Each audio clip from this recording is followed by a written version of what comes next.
I can't stop looking at these dicks. I can't stop looking at these dicks.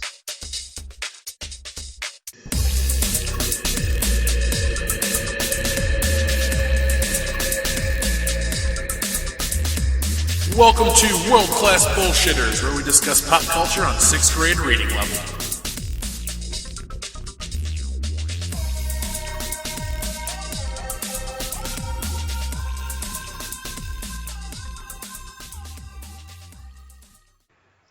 I looked on the web and what did I see?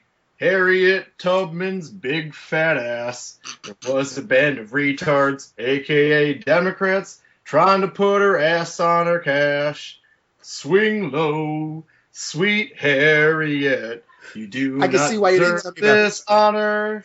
Swing low, sweet Harriet. I bet all the dudes in the Underground Railroad ran a train on her. I've never wanted to punch you in the face harder than I do right now. Welcome to World Class Bullshitters. I'm your host, Jeff Hicks, and with me are two guys who love each other but want to beat the shit out of each other. Dion Green. Baby, believe it or not, Dustin actually has a thing for black guys. Black eyes, like being punched? Black guys. Oh, Favorite okay. feature on my wife. Oh, okay. And Dustin McNeese. I hope you all celebrated 420 just like I did by burning down some synagogues. Happy birthday, my Fuhrer. From 2016. This is the episode. This is the episode. And that is why Noah R. does not listen to our show anymore. Well, guys, it has been an eventful week for some and a deadly week for others. Before we get into the meat of the show, let's talk about the 4 big celebrity deaths, most of them from today. So first off, China died. What'd you guys think of that? Yeah, the less communist, the better. Yeah, the entire country died. They just disappeared off the face of the earth. My prayers have been answered. Wait, all the best shit's made in China for super cheap. Your kids' toys are going to be like quadruple price now. Fuck them, I don't love my kids anyway. No more John Cena action figures. No, I mean, that's sad. I guess my one night in China is going to have to take place at a cemetery. Oh my god. You are on fire tonight, man. God damn, dude. You just really want this show to end up in the shitter.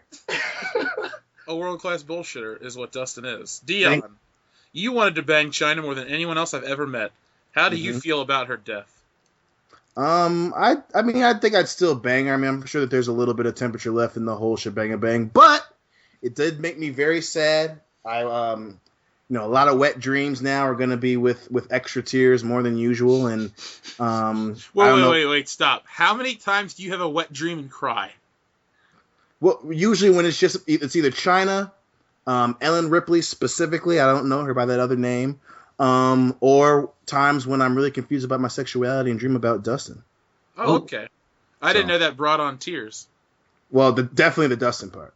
Oh. Well, he's just right down the road, so if you ever get that urge...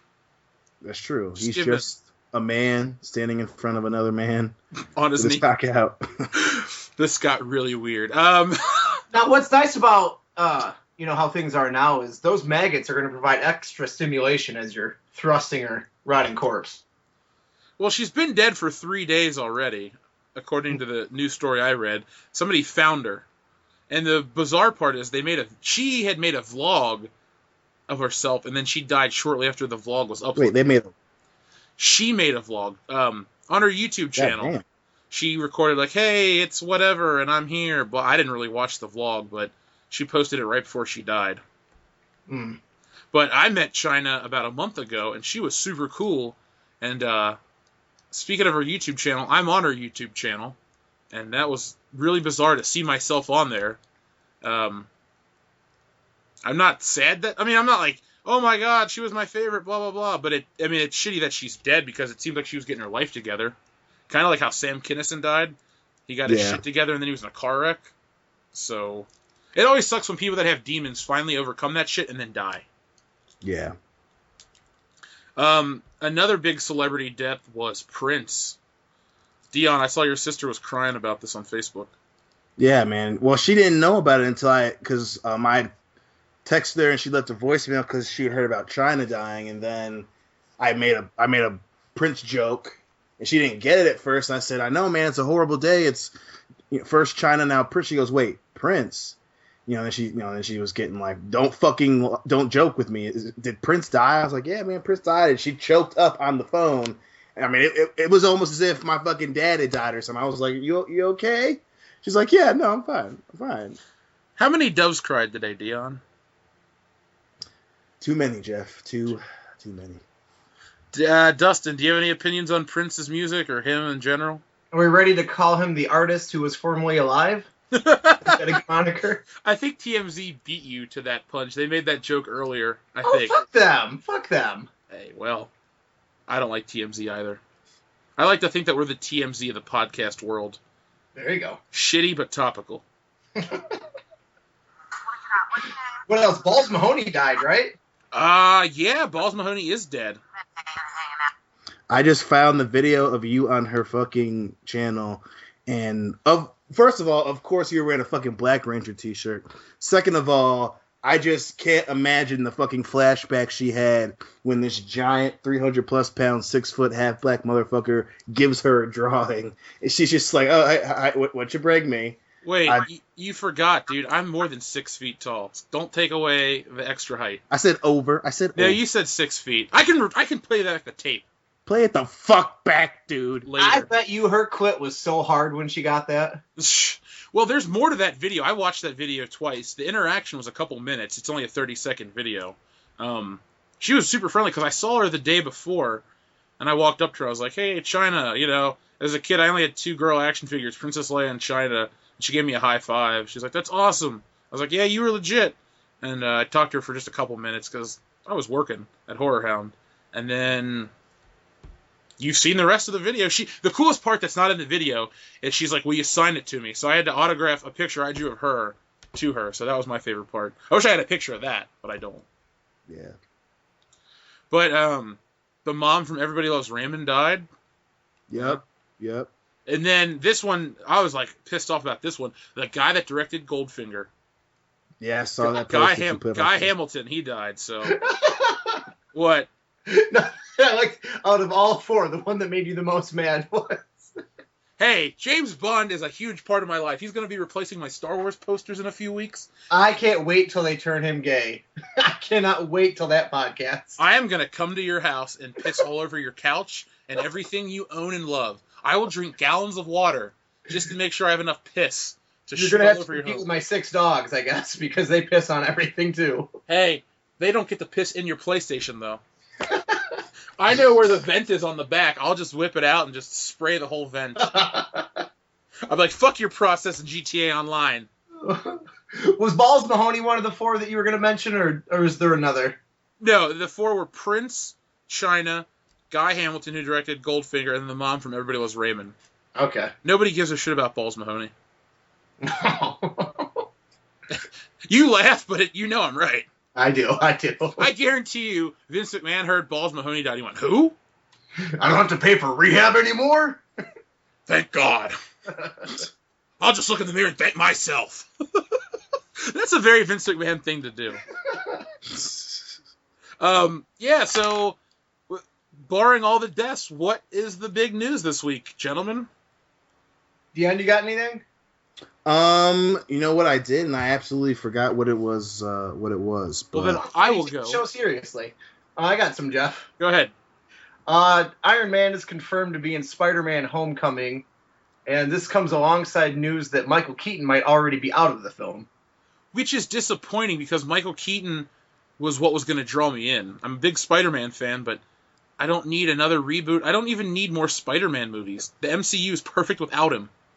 Right, and I wanted to see Michael Keaton just be a bad guy. I said that last time, but I think that's really interesting. And instead, I think we got the worst result, which is more Tony Stark. I'm sick of seeing him. Yeah, he in the movies and in real life, he thinks he's better than he really is. I mean, I know Robert Downey Jr. doesn't. I want to say, you mean Robert Downey Jr., not Iron Man. No, both. Iron Man in the movies is kind of douchey, and he thinks he's better than he really is, and same with Robert Downey Jr. Oh, okay. That's why it's a perfect fit. Dion, you're being especially bitchy tonight. What are your thoughts? On Iron Man and Spider-Man Homecoming? No, something else that we're not talking about. I'm sorry. I'm sorry, sweetheart. Don't be catty. Hey, Dion, what's on TV? It's not attractive. I'm not super excited about that. I'm starting to get a little tired of Iron Man 2. Plus, I don't. What is he going to do? Is it going to be a short cameo? Is it going to be an integral part of the story? Either way, he doesn't. We need a good Spider-Man movie. I don't want to see cameos of other people. Just make a good Spider-Man movie. Make a fucking good villain. Focus on rebuilding the Spider-Man brand because it needs to be rebuilt. And adding people to the movie is only going to hurt it. And one thing that pisses me off is I guarantee he makes more money than Tom Holland, the main character. I guarantee he's going to make the most money of anyone in that film. Oh, yeah. I mean, look at Jack Nicholson. He made almost $50 million from the first Batman movie with merchandising and other things. And that's 1989 money. So Right. If we had fact checker Dan on the show, we could have him, do the math for inflation. But I wanted to bring up a point. If Iron Man's in this movie, and everyone knows that Tony Stark's Iron Man, is Aunt May going to figure out the Peter Spider-Man and ruin the whole dual identity thing, which is key to his character? All I hope is that Aunt May shows her tits, because I found out today Aunt May is Marissa Tomei. Nobody told me prior to today. I'm sorry. It makes me a bad friend. Yeah, I'm a little upset. Well, she looked awesome in The Wrestler, so... So hot. Did you guys ever see the movie Cop Car? Never even heard of it. Cop Car. I guess the director of Cop Car is the guy who's directing this, and that kind of worries me because, like you guys, I'm not familiar with that film, but it sounds shitty. I just think that... Okay, when you had the first Spider-Man trilogy, you had a strong director in Sam Raimi. He had been proven, he had a bunch of movies, some were hits, some weren't, but he was a strong director with his own style. Mark Webb and this new Cop Car director guy are pretty much just bodies to do what the studio tells them to do. I don't think they're creative. I don't think they're going to have any input. I mean, they could honestly put one of us as the director of this film and it would turn out the same because it's so, I guess, corporately structured that there's no artistic value to the Spider-Man movie that's going to come out. It just has to hit so many points, and then that's it. Do you think that it's going to be a jumbled mess? Do you think Sony and Marvel are going to butt heads a lot? No, but I think Marvel's going to have its first fuck-up. Yeah. And I think the Spider-Man movie is going to be the first fuck-up? Yeah, I don't think it's going to be very good because, first off, they're not even putting any of the Spider-Man supporting cast. There are all these new characters for diversity's sake, like Manuel and all these other generic people. There's no Flash Thompson, as of now. There's no Felicia already wouldn't be in it. There's no Liz Allen. There's none of these people. They're just random people, just random high school kids. And they're all played by well enough known actors that they're not just going to be in the background. So they're going to pretty much put Spider-Man in the middle of this, like, High School Musical Glee cast and not have any of the main characters from Spider-Man. So I don't get why this movie's even existing the way it is. Dion, what do you think? I mean, I'm definitely not as pessimistic about it. I think that obviously you can't have a Marvel movie without Spider-Man. I think that it was obviously a smart move for them. If anything, their track record speaks for themselves. Besides, I mean, your only other option is to let Sony go back to making a Spider-Man movie, which we have seen for the last 10 years they can't fucking do. So I'm definitely not as pessimistic about it, but I'm definitely worried. I mean, this whole having Iron Man in it, having Marissa Tomei as Aunt May worries me a little bit. But like I said, why does that worry you? Huh? Why does that worry you? That Marissa Tomei? I cannot see her as Aunt May at all. I don't care how much makeup you put on her. Besides her being mildly attractive, I mean, fucking Aunt May. I'm not excited about that shit at all. And the whole allure of Aunt May was she's old as shit. And maternal. And Spider-Man, Peter Parker, if she ever found out what he did, it would kill her. What's so wrong with the Spider-Man comic books that they can't follow him anymore? I mean, they still sell hundreds of thousands of copies each year. They're highly regarded. People love them. I just don't know what they're running away from. It's not like Spider-Man comics are like 50s Batman comics where they're complete horse shit. I mean, they still stand up. I don't know why. I mean, I keep going on about it every time we bring up Spider-Man, but they did it right the first time. Yeah, you can't go back and make those again, but why can't you do something similar to it and just act like, these last couple didn't happen? Right. Right. I mean, and like I said, I just Spider-Man's just in a really weird spot because they got put up against the wall with, 3 shitty movies, so, and that did a lot of damage to the character besides the fact that Sony didn't know what the hell they were doing with the character anymore.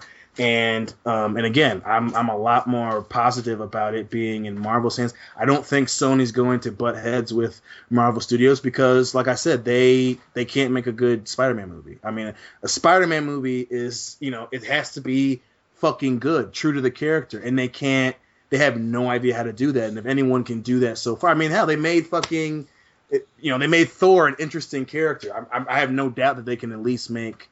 Even though I hate the name, Homecoming, somewhat of an interesting movie. Is it can't or won't? Because for some reason, I guess Sony and Marvel, because I told you I gave up reading Spider-Man comics. I had my mom pick me up a couple of these like newer issues at a second price bookstore because I ain't giving Marvel any money right now. And what the fuck? Even Marvel is fucking up Spider-Man. I don't get. Like, it's not me. I'm not getting to a point where everything that I'm liking, all of a sudden I change. But, Spider-Man will be one way and then literally wake up the next morning and have a whole different universe. It's like they keep fucking up the shit. So I don't think it's they can't make a good Spider-Man movie. It's they won't because they're so focused on other outside factors. It's not about making a good movie first. It's about making a movie that, it's for teenagers and kids. Look it. The way you market to kids is kids want to be treated like an adult. So don't talk down to them. Right. Not all kids need to watch a movie about prepubescent Spider-Man. Like, I don't really want to watch Spider-Boy. Well, I mean, I think their issue with writing the comic book and the movies, although similar, two different things. I think that for Spider-Man's kind of went through the same shit that Superman and DC are going through. As obviously Spider-Man's the tip of the spear for Marvel, and they're trying to write the character interesting. That definitely is an issue. But the movies, that was mainly Sony. That was Sony making these movies. Spider-Man 1 and 2 was really good, and then they fucked up with Spider-Man 3 and then rebooted it with this fucking bullshit. That was Sony. Now that it's back specifically in Marvel's hands, they it's not back in their hands though. It's not. They just have they're sharing the rights, yeah, but they're heading the movie. So it's part of the MCU universe. They announced that creatively Marvel has control, but right, Sony as far as making the movie, Marvel is in control.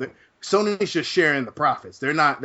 As far as I know, they have no input on the movie. It's all Marvel Studios. See, I'll believe it when I see it. That doesn't strike me as something that a business would do. I feel like they're still going to have their hand in the pot. And like Jeff said, they're going to have specific things that have to be touched on. And if Marvel doesn't abide by that, then it's going to be a big mess. And I think Marvel is forcing certain stupid things, too. They're like, I mean, we all spend a lot of time on the internet. Too much time, if you ask me. Everyone bitches about, this person's not equally represented. This person's not. They're going to use this Spider-Man movie as a jumping off point for this, for some reason, this forced diversity in superhero movies. And, I bet you we're going to get they've even made Harry Osborn, like, Hispanic in the comic books. So they're going to, Marvel's just going to, I'm going to blame Marvel. They're going to be the ones that put these stupid changes in the movie. But no one's going to complain because Marvel did it, and people are either afraid to put down Marvel, or they just are so blind to some of the bullshit they do that it'll pass. This movie is going to be huge. It's going to make a bunch of money, and people are going to love it. I'm going to guess that I probably won't like it, but I'm going to go in with an open mind. I hope so, because it sure doesn't sound like it's very open right now. I mean, like I said, there's a difference between having an open mind and actually knowing about Spider-Man, as opposed to, like, let's say you go on any comic book YouTube channel or whatever. Maybe they've read Ultimate Spider-Man and they've watched the 90s cartoon and they're like, oh, I like Spider-Man, I know all it is. And maybe they read a Wikipedia page. I mean, I'm not holier than thou, but I've actually sat down and I spent way too much time reading Spider-Man comics. I'm talking from every decade, every line, all this other shit. I do know all the iterations. I do know what I'm talking about. I'm not one of these ridiculous internet critics that are just like, oh, I'm going to parrot what's popular so people listen to my channel. No, I'm going to put it like how I feel it is. Right. They don't do it right anymore, and they're not going to do it right anymore. Spider-Man hasn't been a good character in movies since 2004 and a great character in comics since, like, 2010. Right. And like I said before, I think the issue with Spider-Man being in print is a valid issue, but I think that's definitely separate from the movie. I mean, Well, luckily, no, but the thing is, now you're getting Marvel, who controls print and will control the movie. They already lost touch with it in the print. Why do people think they're going to not lose touch with it in the film? It's similar people. It's similar because they don't want to have another Amazing Spider-Man 2. Yeah, They're not, like I said, that's a good point. But again, even there are a lot of characters that are in print right now that are fucking boring, but they're a lot more interesting in the MCU. Because so in the MCU, they're following the classic versions of these characters. With Spider-Man, they're hell-bent on using Ultimate Spider-Man because it's new, and they want to attract kids and teenagers. It's not okay. Is Ultimate Spider-Man for sure what they're going to base the movie on? Yeah, because Aunt May's young in that shit. Spider-Man's perpetually in high school. It's a way different setting. That's what all this Spider-Man shit is. They won't adapt the old Spider-Man. That's what the Sam Raimi ones did partially. There were a few elements of Ultimate in there because it was brand new, but that's what this Marvel Spider-Man Homecoming, which is a shit title, that's what this is. Right. It's going to be more adaptation of the Ultimate and possibly that stupid Ultimate Spider-Man cartoon. With Spider-Man, they don't do anything classic. They do whatever's the newest version. Because I guess they think those people have the attention span of a goldfish. No, I mean, that's a valid point, but I'm at least going to, based on Marvel's track record, Marvel Studio track record, I'm at least positive about what they're going to do with it. Like I said, we'll see next year. I mean, World Class Bullshitters will be around unless we all go the way of China tomorrow or something. But we're all going to go see Spider-Man Homecoming. And there will be a review in over a year, so subscribe now for that review that's coming. Dustin, do you have any more news you want to bring up before we get into our... Yeah, I have a couple more that we should touch on. Sci-Fi, I guess, is close to picking up a Superman prequel called Krypton, and it follows the adventures of Superman's grandfather. That's the show that no one asked for. And it's going to be, I guess, the showrunner's David S. Goyer, or whatever. Fuck him. Yep. And it's on Sci-Fi, which right away just turns me off, because I can't remember one series that they produced that just didn't look like 90s fucking garbage. SmackDown. Oh, wait. It did. That was the worst period of SmackDown when it was on Sci-Fi. Everything on Sci-Fi is a channel where things go to die. Unless it's a Twilight Zone marathon, I ain't watching the Sci-Fi channel. Well, I got pumped. There's a Sci-Fi author, Arthur C. Clarke. I'm sure a lot of people have heard of him, but he had one of his more famous books is Childhood's End. And I was pumped for like a TV or film adaptation of it. And Sci-Fi got it. And it just looked like shit. Sci-Fi is a channel I don't even stop on. When I'm flipping through channels, it's like, oh, the Sci-Fi channel. Yay, Sharknado, I'll watch it on Netflix. But to their credit, I remember from a few podcasts ago, you said your favorite part of Man of Steel was when they were on Krypton, and I guess this whole thing takes place on Krypton. So, I mean, there's a chance that you might like it. But remember, the reason I liked the shit on Krypton is because it looked cool. We're going to be on the Sci-Fi channel, where they get their budget for, like, they have a budget for Big Lots. That's about it. They can't afford anything good. It's going to be like styrofoam and paint and, what was that, chicken wire? It's going to be like a science project that's just going to blow up in your fucking face. If this show gets produced, what do you think the amount of seasons will be? I'm going to go with it'll make it 1 season.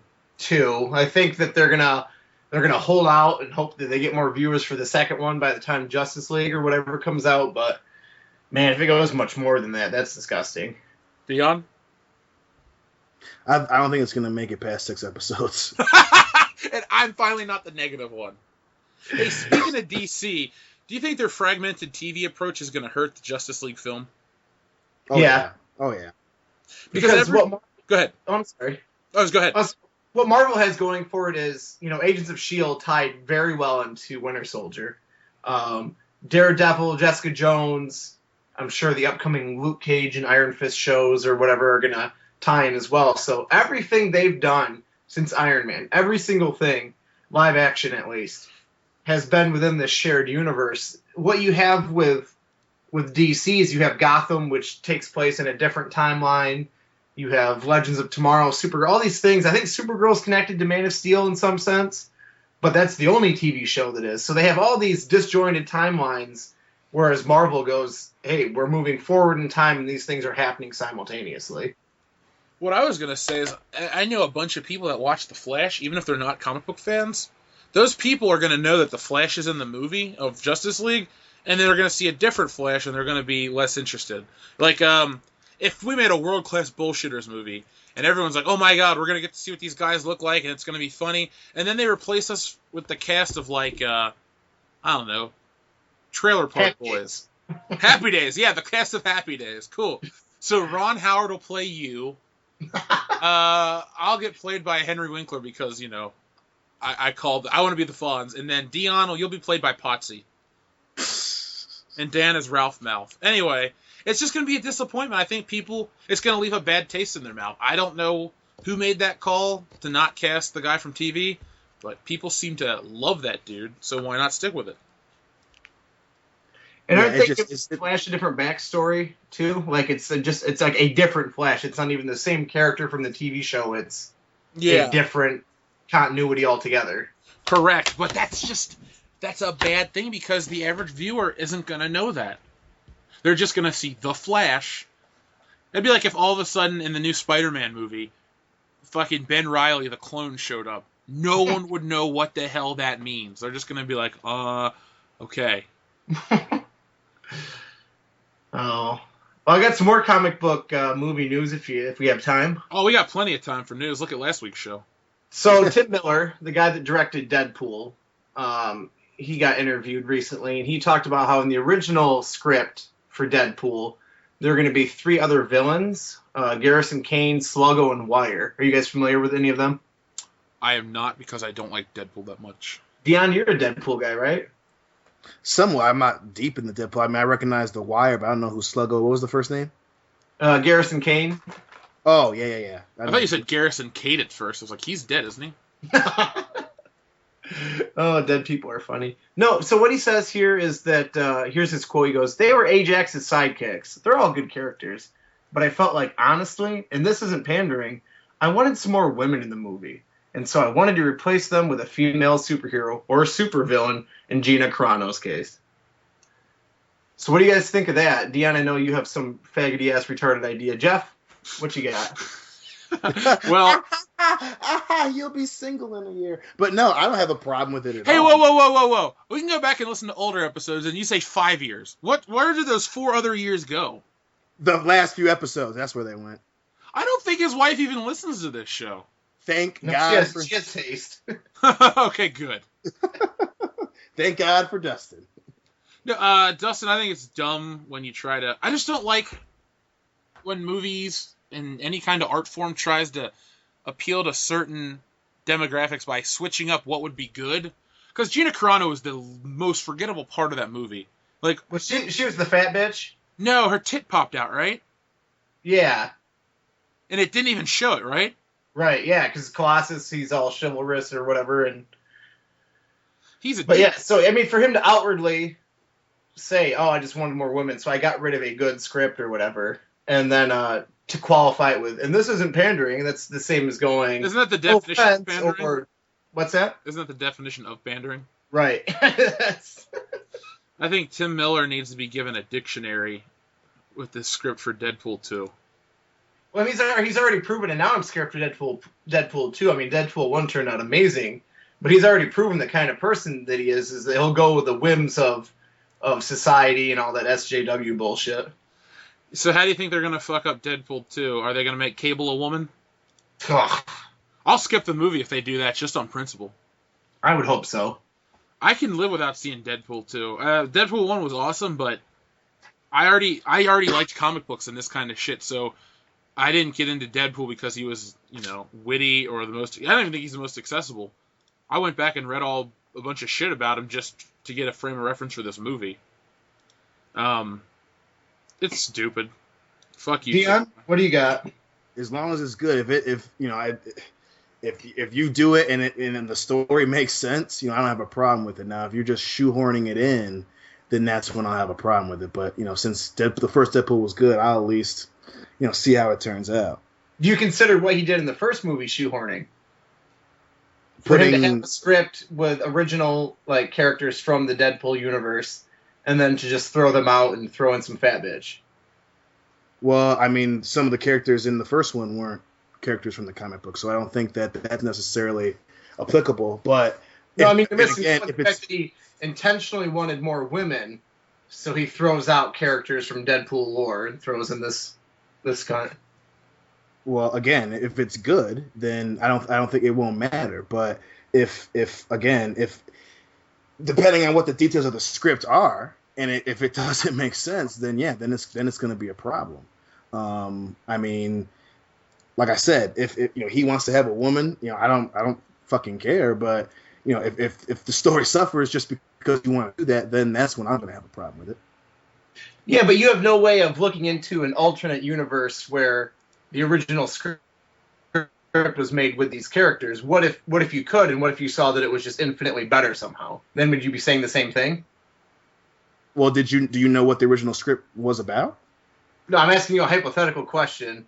I know it's a lot of syllables, but no, I mean, again, any retard can look at a wall and see shit and patterns in the wall. But I'm just saying, that's the same as me saying, well, what was the script? I don't know. I didn't read it. There's no way for us to know if the original script was good or not. As far as I know, there's no details of the original script that have come out yet. So, right, that's hypothetically, so of course, hypothetically, I mean, I'll use smaller words. Yeah, obviously, if I knew what it was in this bizarro universe where dicks are plentiful for you, then yeah, I would have obviously see if it's a better script. I'd be pissed if he changed it because of that. But again, I don't know what the original script was. I don't know if it was bad or good. So from where I'm sitting right now here in reality, I'm not going to judge that decision until I see the fruits of that decision. I don't know. There's no way for me to answer that. I don't know. Did you guys like Negasonic Teenage Warhead? I liked all the jokes were funny. Jokes. Him making fun of her was hilarious, but Yeah. I wish it would have been Jubilee. I wish the X-Men movies didn't suck, and I wish we could have had Jubilee in that movie because she would have been much more interesting. Jubilee's supposed to be in Yeah, I know she's in Apocalypse, but that movie takes place in the 80s. Deadpool takes place currently, so she'd be like 45. No, she'd be she'd be like 45 years old, and it wouldn't work. Yeah, those X-Men movies are all fucked up. Well, plus even with Deadpool, it was fucked up. Colossus wasn't super tall and had an accent in the other X-Men movies. But he is in the comic books, so I'm cool with that. Well, they changed it from other movies. That's why I'm just like, you guys just do not care about the fucking property. No, Hugh Jackman could, I don't know, have bleach blonde hair in the next movie and Fox wouldn't even notice. Hell no. Yeah, they don't care about the source material at all. Speaking of not caring about source material, did you see the image for the new Rita Repulsa design for Power Rangers, the movie, remake, reboot, whatever the fuck it is? I did. And your face looks disappointed. What do you think? I was okay with Elizabeth Banks being cast as it, but she looks like an extra in a fucking Prince video. It just looks like I'm expecting him to come out in ruffles and lace and be next to her, and she's like, I'm Rita Repulsa. Like, it didn't look that great, but I mean, we'll see, man. It's Power Rangers, so it's not the end of the world if it sucks. They've had enough shitty movies of Power Ranger stuff. You mean all two of them? Yeah. Well, you got the TV movies. Well, I was a huge Power Ranger kid. It was my favorite show. I don't like this design at all. She looks like a dirty Jade from Mortal Kombat or Poison Ivy. And I don't think Elizabeth Banks is the right choice. Why not just cast an Asian lady? People want to bitch that Scarlett Johansson's white in this movie. Why not just make Rita Repulsa Asian? I mean, she's a space witch. She can be any nationality. Why is Elizabeth Banks in this movie? Because Lionsgate makes the Hunger Games, and she's in Hunger Games and all that other bullshit. We know that's the real reason. They're gonna copy her. Yeah, they're gonna copy her character from Hunger Games. I think I'm hoping that's not the case because I actually like Elizabeth Banks, but I'm just. She's a fine actor, but I don't like her for this. Rita Repulsa's really not. Here's the thing: she's the biggest star in this movie, and they're gonna make this movie a lot about her. Rita Repulsa kind of just stood on the moon. Sent down a monster in the Putty Patrollers, and then she threw her staff down to make the monster grow. On the rare occasion she would show up on Earth, she never fought, ever. Right. Like, she had all her minions. I think this movie is a bad idea, and I think how people feel about Transformers and G.I. Joe movies, I think that's how I'll feel about this Power Rangers movie. It's going to be an overblown CGI mess. The Power Rangers are going to be stupid. I guarantee the costume designs will be retarded. It'll just be shit. How are you going to feel when she turns to the good side and becomes the Green Ranger?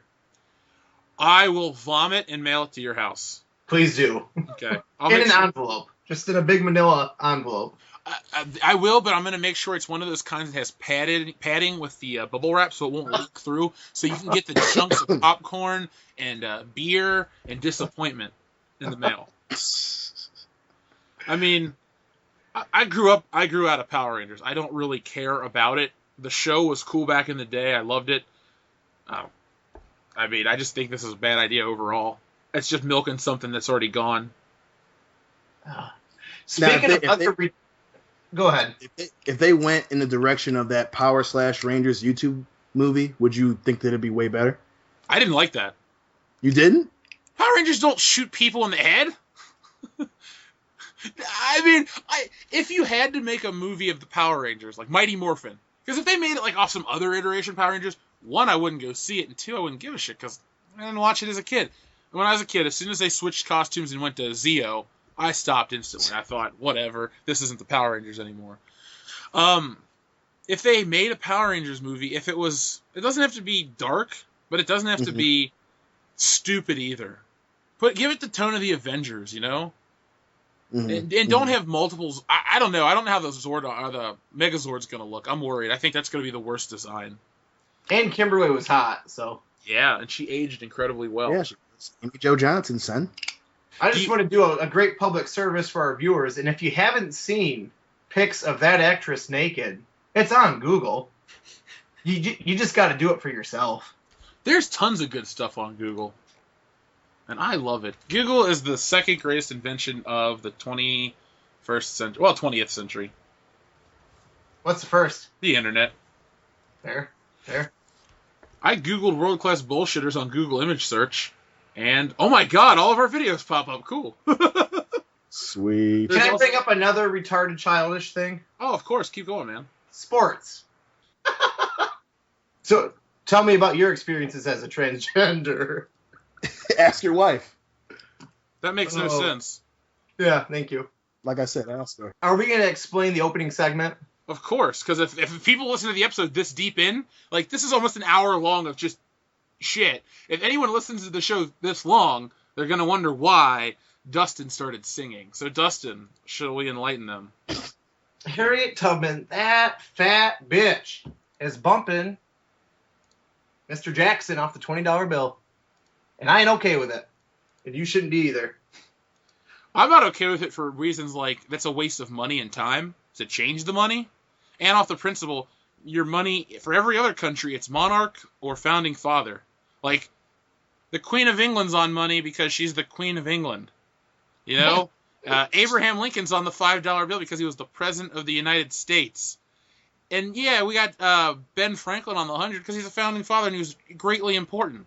If we're going just strictly on importance to the country, there are about 50 to 100 other people before Harriet Tubman you would put on money. She can Moses her ass on out of here and off my money. This week's great pop culture debate is, what is the worst film in the MCU? Normally, we are very positive on the MCU, and we don't shit on it like we do the DCEU, because the MCU is respectable and entertaining, but it ain't perfect. So, we have decided to talk about the most negative aspects of the MCU and their films. So, Dion. Yes, sir. Go ahead and tell us what you think the worst film is. Just name us the film. We'll go around and tell why later. Got it. I went with Thor. The first Thor movie. All right. Dustin. I went with, unfortunately, Captain America, the First Avenger. And I chose Iron Man 2. So, Dion, why did you choose Thor?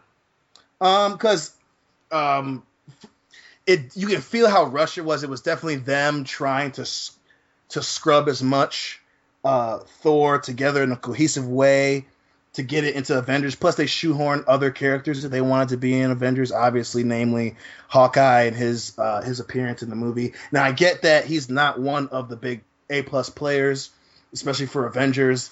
But, I mean, as far as, you know, getting the origin story of, not the total origin story, but the origin story of why he has the hammer, why he got sent to Earth, why Odin added the stipulation as far as who can wield Mjolnir.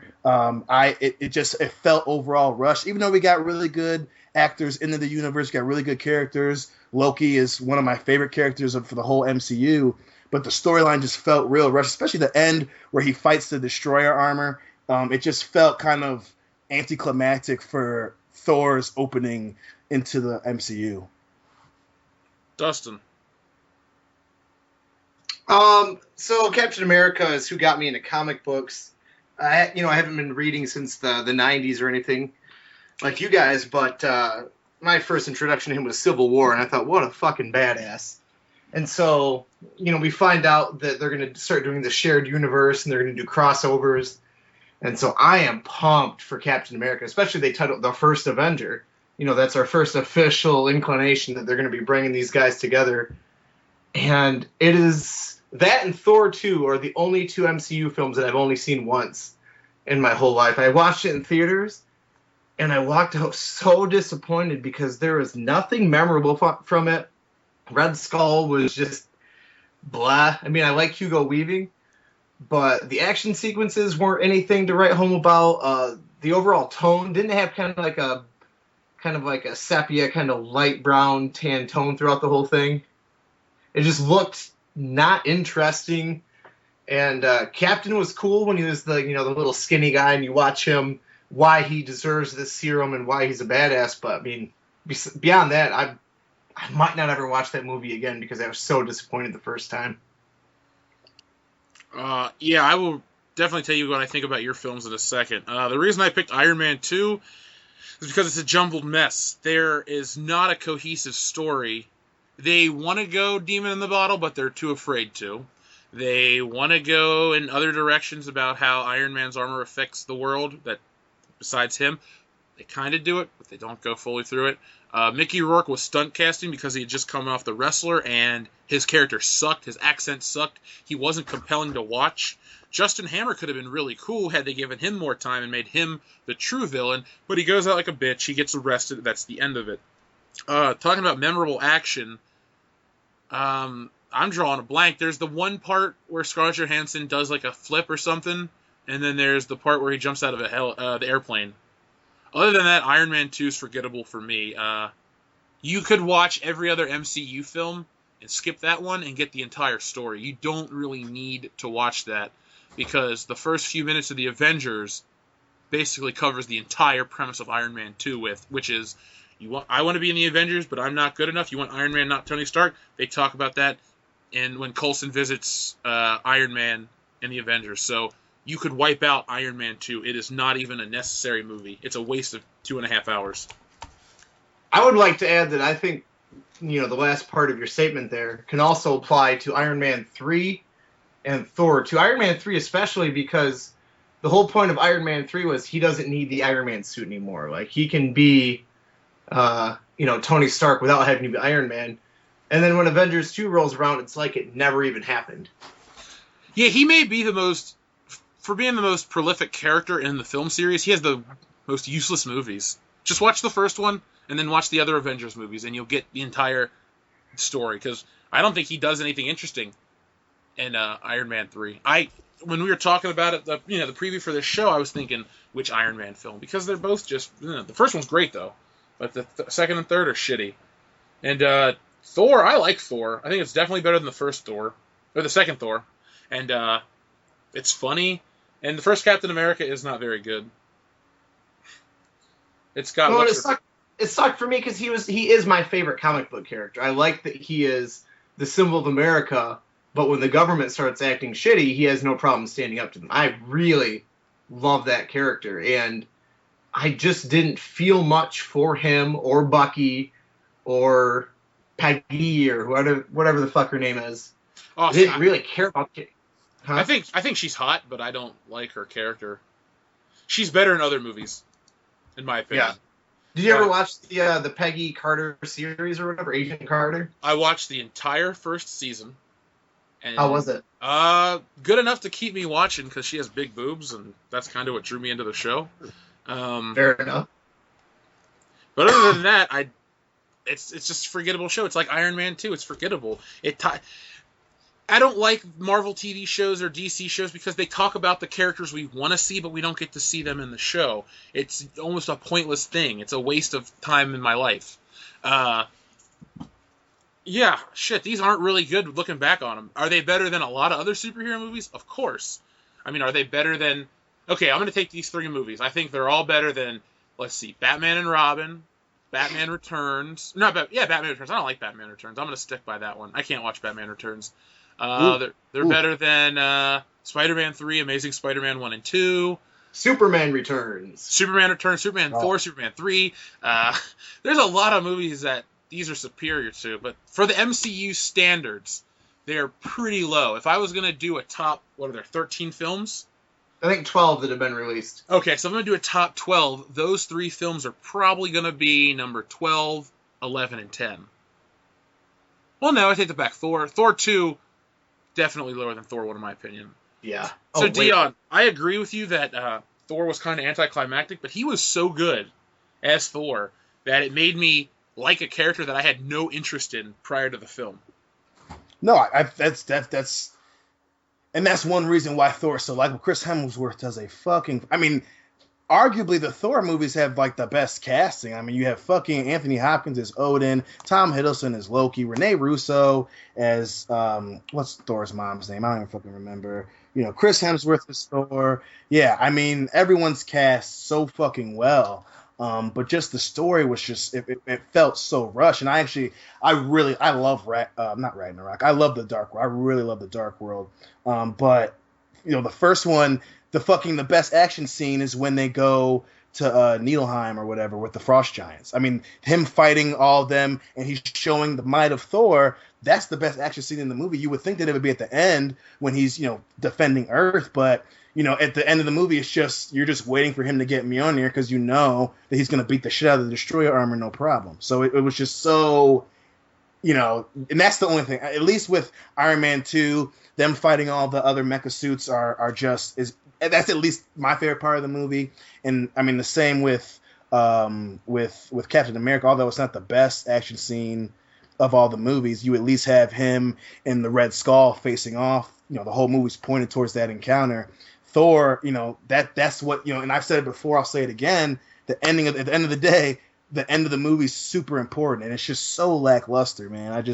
It kills it for me. I don't think it's lackluster, though. The whole point of that movie isn't action scenes, it's to teach Thor humility, and that's the premise of the film, and it does that just you know, on screen. You get to see Thor go from a spoiled child who thinks he deserves to be king to a guy that'll throw his life down to protect people. And that's the progression of Thor in that film, and that's what sets up for Thor in the Avengers when you see why Thor would come fight for Earth. I think it's incredibly important. More important than having an epic ending. I mean, and I think the climax is when he fights Loki on the bridge, more so than when he fights the Destroyer. And even so, you think if Loki has Odin's staff, it would be, you know, Odin's staff versus... But it's gonna have, you know, they're kind of fighting, and Odin just lets him go, and I totally agree with the point of the end, you know, him dying and coming back. But you know, it's just you know, to have that show the might of Thor in the middle of the movie, and then just kind of go downhill from there. Well, you got to see where he was at to watch him lose everything to, you know, to become even better than he was before. He'll always have the power of Thor, but he had to learn what it meant to be human so he would defend the Earth. And I think all the MCU films of Phase 1, with the exception of the Avengers, have kind of weak endings. I don't think any of them have, like, epic endings. Iron Man 1, he fights Ironmonger on the streets of L.A. and on the rooftop. Mm-hmm. I mean, are people still talking about how epic that fight scene is, like the train scene in Spider-Man? No. You had Incredible Hulk's end scene was okay. The end battle where he fights in Brooklyn or Harlem, that's where he is. I mean, just Phase 1. Not until you get to the Avengers do you have a balls out climax, and then Iron Man 3's was shit. Winter Soldiers was awesome. Everything's great about Winter Soldier. Is that everyone's favorite of the MCU? Absolutely. Yeah. Yeah, for sure. Same here. So while we all have different opinions on what is the worst MCU film, we for sure as shit all agree what the best MCU film now is. And now This of will course. be. We'll only have one more episode Civil War, until Civil War comes out. Where do you think that's going to Yeah. start? It's going to be better than Winter Soldier. I want it to be because I always want to be entertained. Going into Batman v Superman, I wanted it to be better than anything I'd ever watched. It wasn't, but I mean, you hope for that for every film, I think. And I'm trying to go on Rotten Tomatoes and see what Civil War's at, because it was at 100%. Damn, already? It was for a while. Let's see what it's sitting at right now. It's probably at. When I saw it yesterday, it was at 95. It's at 97. It has an average rating of 8.2 out of 10 with 31 reviews, 30 fresh, 1 rotten. So I want to read that 1 rotten review. No, don't give them what they want. That's why they gave it a rotten one, because they knew that they'd get people to read why. Fair enough. I won't look for it. Fuck that guy. He does not have the power over me. Plus, if he's a cunt like that just to seek attention, I guarantee he'll spoil it. Something huge for you right in the beginning. Yeah, I'm not gonna read anything. I stayed off IMDb. I'm not reading any kind of reviews or listening to any podcasts about it. I will buy my tickets this weekend, and I will be there 6 or 7 p.m. I'm ready to go. This movie. See, that's the thing. When you talk about BVS, there's no build-up. There's just, there was Man of Steel, which was a fucking dumpster fire, and then BVS, which was an even bigger dumpster fire. It was a dumpster fire with a grease trap in it. It was spreading quickly. This has 8 years of build, and it's been a solid 8 years, from great to just good. When we talk about the first Captain America or Thor 1, would you consider those garbage films? Hell no. Captain America. You think it's a garbage movie? It has no garbage redeeming qualities. For me personally, because I had such expectations for my character, and that's why I liked Winter Soldier so much, because now my favorite character in his own movie has an awesome story that's centered around him and makes him look like a badass. Well, do you think you like modern day Captain America and not pre-freezing Captain America? No, I'm fine with those American virtues and stuff like that. It's just, for me, it was forgettable. And that's the worst crime you can commit when it comes to a character that I like. See, I think he was fine. I think the problem with that movie, I think it's like 50% awesome, 50% forgettable. Because when he goes to World War II to fight, I don't remember what happens. Like, I remember it's all in montage. Yeah. Yeah, I mean, and especially, it's just, like I said, my issue with the first Captain America movie is my same issue with Thor 1. It's they're just getting the characters acclimated for the Avengers movie, and you can tell obviously the second half of Captain America is forgettable, and for me at least the second half of Thor is, it's just them getting the names out there. This is what they look like. They're going to be in Avengers. Get ready. Hold on to your ass. Now, post Avengers, do you think each of those characters have been treated better in the characterization in their own films? Like, Thor 2 may not be the greatest movie, but do you think Thor is more established post-Avengers? Yeah. It's I don't think he's been around enough. I think he's got such a big Avengers. I think he's got such a big personality that he has. But what were you saying? Sorry to cut you off. No, you're fine. Just in Avengers 2, he's there for, 30% of the film? Like, he's there in the beginning, then he has his vision, then he just disappears. Right? Then he comes back at the end?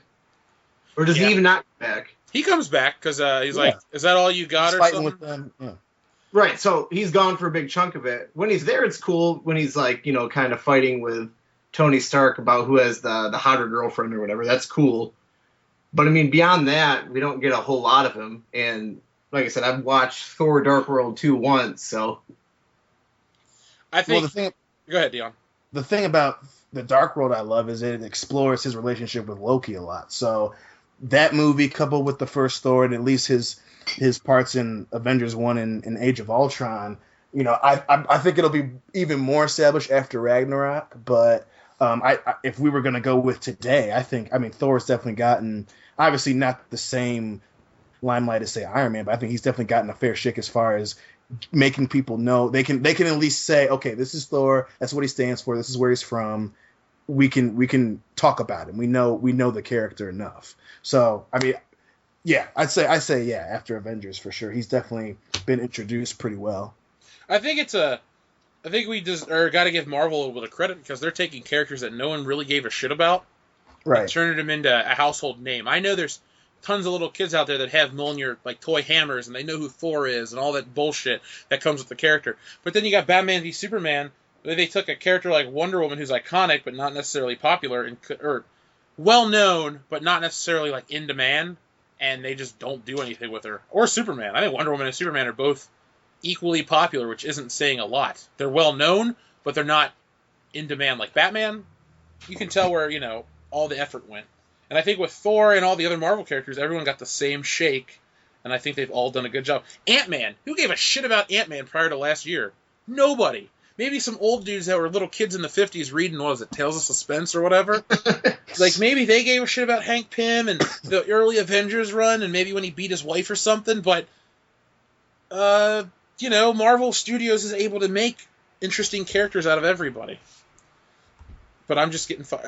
on a side note, I'm just tired of Iron Man. He's just too much. Too much. And I was reading an article today where they were like, oh, he's been center stage for 5 films, and he will again here in Captain America Civil War. And I'm like, God, it's a Captain America movie.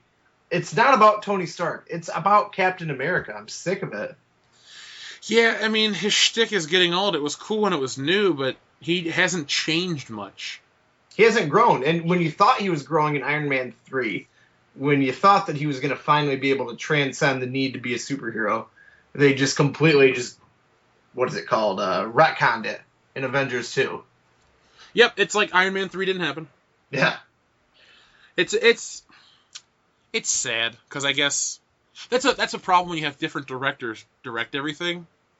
And, yeah. I mean, Kevin Feige, I know he's in control, but the Iron Man from Iron Man 3 is not the same Iron Man in Age of Ultron. Not at all. I guess the way they did it is so where your vanilla movie fans will go see Avengers 1 and then see Avengers 2, and Iron Man's essentially the same. I guess it's good from a business standpoint. I'm not knocking Marvel. They know how to make bucks. They know how to make good movies, too. There really isn't a lot to shit on them. It's just Iron Man. It's too much of a good thing. I always joke saying you can't have too much money, too much sex, too many friends, but you can have too much Iron Man. You can have too much Robert Downey Jr. Iron Man. Because he is such a big presence. Yeah, he does command your attention when he's on screen, but at this point, I want to be able to focus on other people. Yeah, it's like when I was arguing for Chris Evans being the best adaptation, he's got a lot of personality. It's just not Iron Man personality. Yeah, he doesn't need to be a smart-ass, drunky womanizer to be cool. He can just be an upstanding citizen. Dion? No, I mean, that I love Iron Man to death, but even I'm getting like, and even looking back, you see how he's been shoehorned into things. I mean, he's even at the end of The Incredible Hulk. It's like, what? And they never really touch on it ever again. I mean, so that's a prime example of it. Just, and I think a huge part of it is because they had to pay him so much fucking money. Especially when it first popped up, and they were worried about having to replace him. Now, it wouldn't have been a really bad idea to replace RDJ. I don't think they can. They'll just have to kill off Iron Man. Or make Rhodey be Iron Man. Like, just have what's his face? War Machine. Iron Patriot? Yeah, Iron Patriot. I still prefer War Machine over Iron Patriot, don't you? Hell yeah. He's not even fucking Iron Patriot. Yeah, because that would be Norman. I almost said Norman Osborn. I almost said Norman Reedus, because that would be a weird twist. Norman Reedus in a fucking Marvel movie. God, do you still watch Walking Dead? Dude, I haven't watched Walking Dead in 5 years. Wait, no, that would imply that I haven't watched it since it first came out. Okay, Joel's been away for 3 years. I haven't watched it in 3 years. Okay, I'm glad Joel left then. Oh, I am too. Joel, if you ever listen to this episode, my sanity has been restored thanks to you moving away, because I don't have to watch The Walking Dead or Doctor Who. Actually, Doctor Who was alright, but man, The Walking Dead is a garbage show. It's not garbage, but it definitely is tired as fuck right now. It's like Iron Man. Here's the thing with The Walking Dead. They don't go anywhere. Like, story-wise, the stuff they do in a season... But they try to make you think that they do, right? So it's like, they're still in the fucking same state, but they try, they're at a farm. and now they're at a prison, and then they walk down the road to a town, but they're still in the same place, but it's just a different corner of the same place. And what else can they do? Like, we've already been told that there's no safe place, which is a whole different topic. But there's just nothing they can do safely. It's like, okay, the show's going to never end so we can get more ratings, but we've sacrificed a good story. There's no end in sight. Yeah, we'll see how that shit ends. Rick is going to get eaten by a zombie, Carl's going to get raped by a zombie, and Daryl's just going to be left alive. They'll never kill him off. Zombies. He'll be what? Having sex with zombies. That's how he gets his nut off. Fuck Michonne. He wants zombie pussy. Okay. Dion, have you heard about Civil War II? I very vaguely. I know that they're starting to come out with the goddamn the story kind of got leaked a little bit. Yeah, today they released a trailer for it. Essentially, instead of superhero registration, it's about being able to precognitively being able to see like people committing a crime and should you punish them. It's basically Minority Report. Minority Report? Yeah, it's Marvel meets Minority Report. Is it supposed to be like Doctor Strange doing this or what? It's some new mutant character that has the ability to see the future, and I think it's again Iron Man wanting to prevent that shit from happening. So he's gonna they want to just start arresting random people that haven't committed a crime yet. I think it's a stupid idea. Damn, that does not sound good at all. Okay, it's not just me then, because I'm not trying to be negative. Marvel can do cool things, but that ain't a cool thing in my opinion. It just sounds now they're just trying to like forcefully blur the line between who's the real hero and who's not. And Iron Man, which he did do in the comics, become an asshole. But it's like, well, now he wants to arrest people. It's like, guys, I mean, either stick with Civil War or don't. Make up your fucking mind. It saddens me. Another thing that pisses me off, though, is they keep reusing these names for these storylines. Yeah. Like, there's 2 Secret Wars. There's now 2 Civil Wars. It's like, seriously, can't we just come up with a new title? Yeah, I mean, I really do not want to see Marvel start to get away from making good movies and just trying to focus on branding. That's gonna fucking kill them, man, if they start doing that shit. Yeah, I don't think Marvel cares about their publishing part anymore. It's all about the MCU, which I guess you need to focus on what makes you the most money. But at the same time, those are the stories for the future. If all of a sudden in the future we're like, well, all the comic books that we adapted were good, and now we're left with this shit, like they're gonna be fucked. Well, plus it's like that's what killed the Spider-Man movies. That's what caused X-Men to essentially be hard rebooted. Like that, like you get away from what the source material is too far away and focus more on, okay, we just want to make movies with these characters. You're gonna fucking hurt yourself. I mean, the fucking Spider-Man and Fantastic Four are the fucking prime examples of that. You try to fuck with the chemistry of the original story, which worked for a reason. No one's gonna buy it no one's gonna buy into it when they go watch it in the theater. The Marvel Comics is DC Films. I'll just put it like that. That's the best way I can put it. So, on a scale of 1, sorry to cut you off, but on a scale of 1 to 10, how pumped are you for Civil War? 12. I'm starting to think I'm gonna take that Friday off because I am so ready for this goddamn movie, dude. If I didn't have shit to do, I would come visit you and we'd go see that movie together. Oh, I know.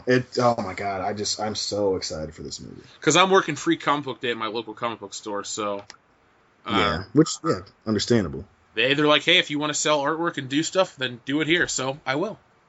So this time of year is always exciting for me.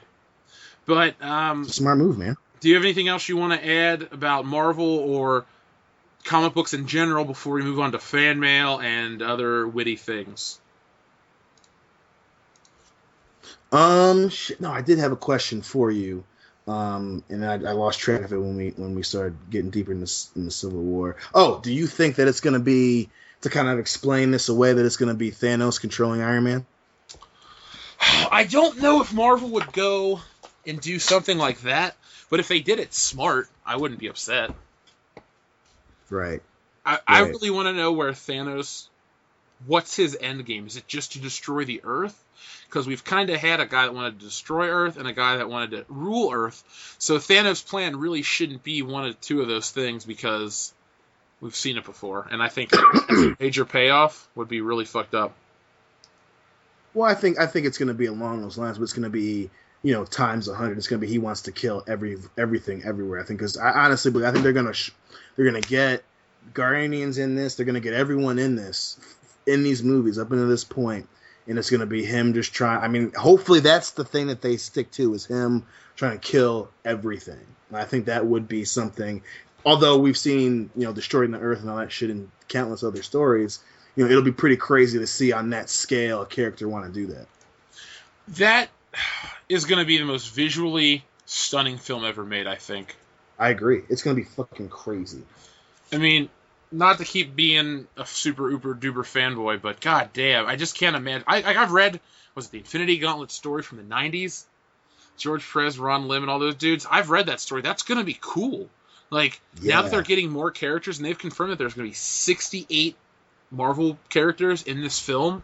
Yeah. Like, holy shit. I don't know how people can think of it and not get pumped. Because, yeah, we were shitting on Captain America, Thor, and Iron Man 2, but Marvel really, I don't think, has ever dropped the ball. Hell no. So, yeah. I don't think they're going to do it now because they watched Batman v Superman fail. Yes. They know, without a shadow of a doubt, it's their race to lose. And all they have to do is keep the mission going. And DC's going to obviously stumble over itself, fuck itself over. And there's no other fucking comic book movies that are coming out that's going to rival Avengers. All they got to do is just finish the race, do what they've been doing, and, they're going to fucking make crazy history, man. Now, this week it also came to light that Phase 4 is going to be almost like a restarting of the Marvel Universe. Not a reboot, but kind of like it'll restart over. Where do you think Phase 4 is going to go? Shit, man. Because Hilly and I were talking about this a while ago, but my thing is eventually, even if they keep the same characters, I think they're going to try and start maybe going in a direction where it's, I don't want to say like universe versus universe, but they're going to start making little differences that are not incredibly significant, but very noticeable. And then eventually it'll be making those differences in the characters, duke it out. That's my initial guess.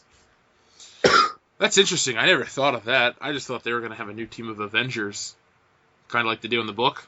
Right. So instead of Iron Man, Cap, and Thor, you may see Thor, Vision, Miss Marvel, Scarlet Witch, Spider-Man, and a War Machine or something. Mm-hmm. I mean, I want them to do something like you're talking about. That's going to really be a game changer because the novelty of a lot of this shit is what gets people in the theater. Exactly. Eventually, it's going to be like, they're fighting a world-ending thing, and it's just a new team of people. There's a magic girl, a flying dude, a guy in a suit, and a guy that makes jokes. Well, we've had 8 of those movies already. Right. And I think they know that. They know that they have to do something with the movies to keep people coming back, and they can't just go the way of every other superhero franchise, and do the same threat but with a different villain. But I think that they will, because in the other thing that got me thinking like that is these guys are going to be older. RDJ's already in his fucking 50s. Chris Evans is, he's younger, but he's going to be getting older. A lot of these actors are going to be up there in age, and for me that would be the perfect opportunity to kind of to do something like that, where it's it's the old school, new school, even if it's different characters. That would be fucking crazy. I mean, all the things that you could do with that. Oh man.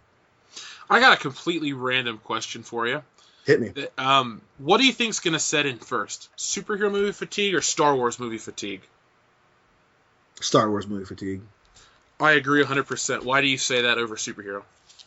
Because at least with superhero, it was something that we wanted. We wanted to see a visual adaptation of the Avengers. We wanted, to some degree, see Justice League. It was something that people were clamoring for, and Christopher Nolan tapped into it. Iron Man was essentially them testing the waters. They knew they wanted to do Avengers. They tested the waters with Iron Man. It worked out. They hit the ground running. because people were hungry for it. There was a demand for it. Star Wars, this is simply Disney making money on a property that another guy, now didn't do that bad of a job with, but they're forcing it down our throats with bullshit that doesn't make any sense. And it's going to fucking wear thin real quick. I feel that's going to be the same. I know it's going to go the same way. I'm just worried that you're going to have people that are going to go, oh, it's Star Wars. I'll go see it no matter what, even if it's shit. Yeah. I don't think the superhero movies will ever start phoning it in because there's competition from outside sources. Mm-hmm. There's really no competition to Star Wars. Star Wars is the biggest thing ever. I know Avatar is the highest grossing movie of all time, but realistically, Avatar was kind of like a flash in the pan, one and done thing. I know they're making 4 more back to back. And they're going to do horrible. They're going to do fucking I think that, we're starting to see James Cameron slip into senility. And, Avatar is the highest grossing movie. They don't sell fucking toys. They haven't been selling video games. They don't sell independent stories. They don't sell independent merchandise. I think they had a few movie figures after the first one came out. But anyone that argues that Avatar is a better franchise or has more power than Star Wars might be retarded. And I think that, especially when these other Avatar movies come out, they're not going to do the exact same as the first Avatar. No fucking way. So I think the first one made like $2.4 billion or $2 billion. Yeah. I say the second one makes like $1 billion, and then they progressively go down because the novelty of Avatar was the immersive 3D, which I didn't see it in theaters. Did you? I did not. So I saw Avatar on TV, and on a TV at Joel's house, and it was like, okay, this is a movie. It's all right. I think it was the New Year's that you fell through the window. Oh. That was the day I saw Avatar. Nice. I would have much rather watched you fall out of a window. Not out of a window, but fall into a window. I wholeheartedly agree that storyline was a lot fucking better than Avatar. That's for damn sure. One day, Dion, we're going to sit down and write the story of our friendship. It won't have an ending because we'll still be friends. Right. But it'll just be essentially a greatest hits of all the retarded shit that you and I have done. It's going to go from, like, us sitting on the balcony drunk as hell writing Spider-Man 4 to, what's another great story? I don't know. Us randomly walking and convincing Garrett to jump in the goddamn bushes. I remember that. See, I'm one of those people that has a great drunk recall. Mm-hmm. So, like, when you said that, I remember exactly where we were. Yes. And those bushes stayed dented for months. And then random drunk dudes crying in front of us and shit. Like, just, oh my God. It would be what the Hangover franchise should have been. People would, because no one else does this shit.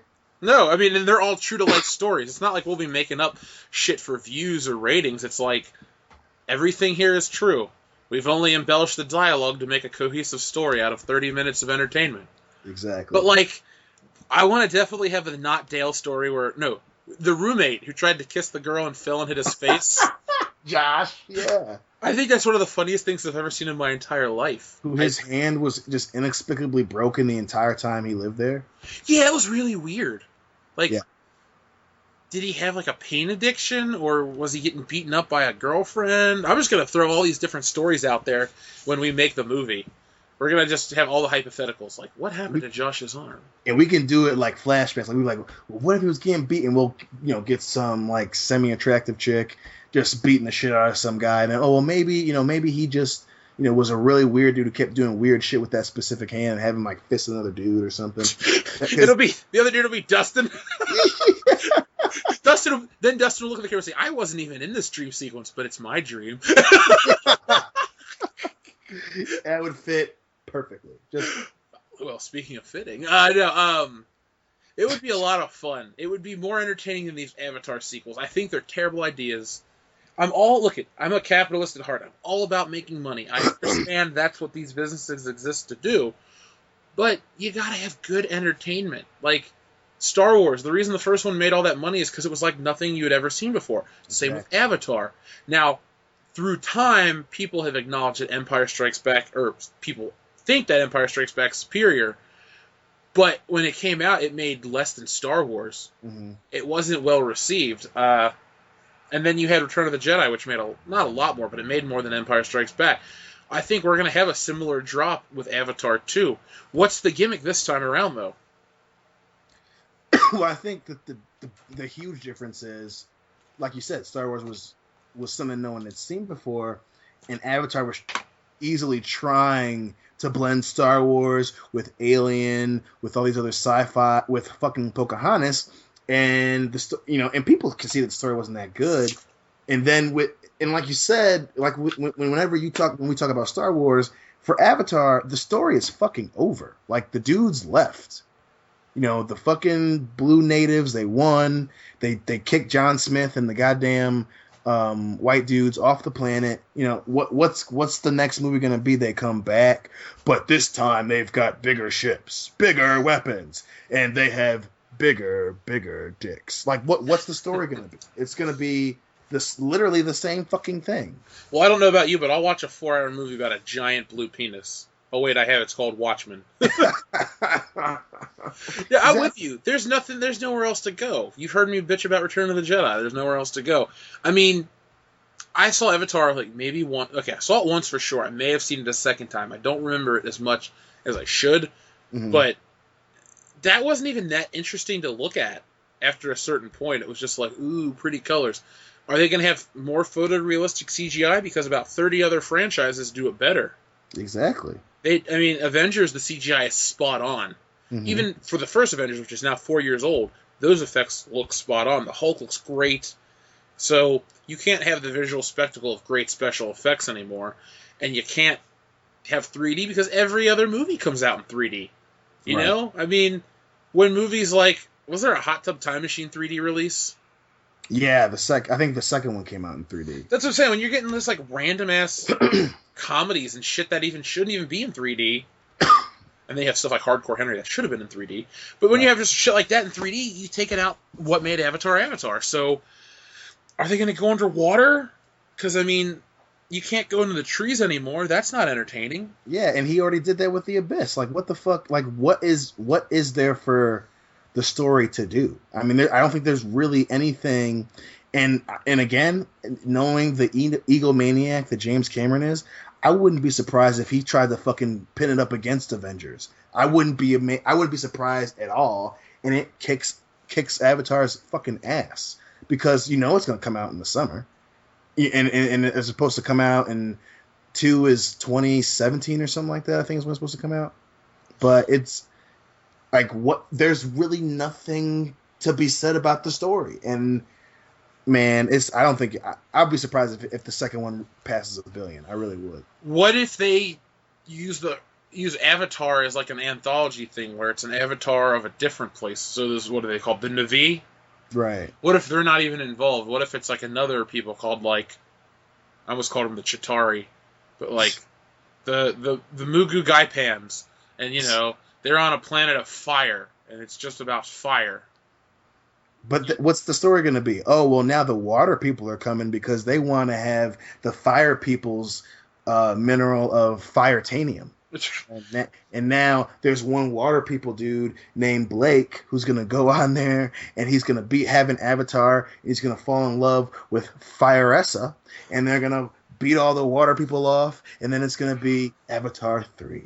Like, what's the story going to be? I think you wrote the script, and I think we both need to get paid for that right now. James Cameron, if you ever hear this show, you can send a check to us each, because we just wrote your film for you. So that $1 billion you make, you got to split that shit up 3 ways. A third to me, a third to Dion, and a third to anybody but you, because you fucking suck. Yes, and go take a cold shower, Cameron, because your dick's obviously getting a hell of a lot bigger than your head. Do you think there's any possible franchise that's any less necessary than Avatar?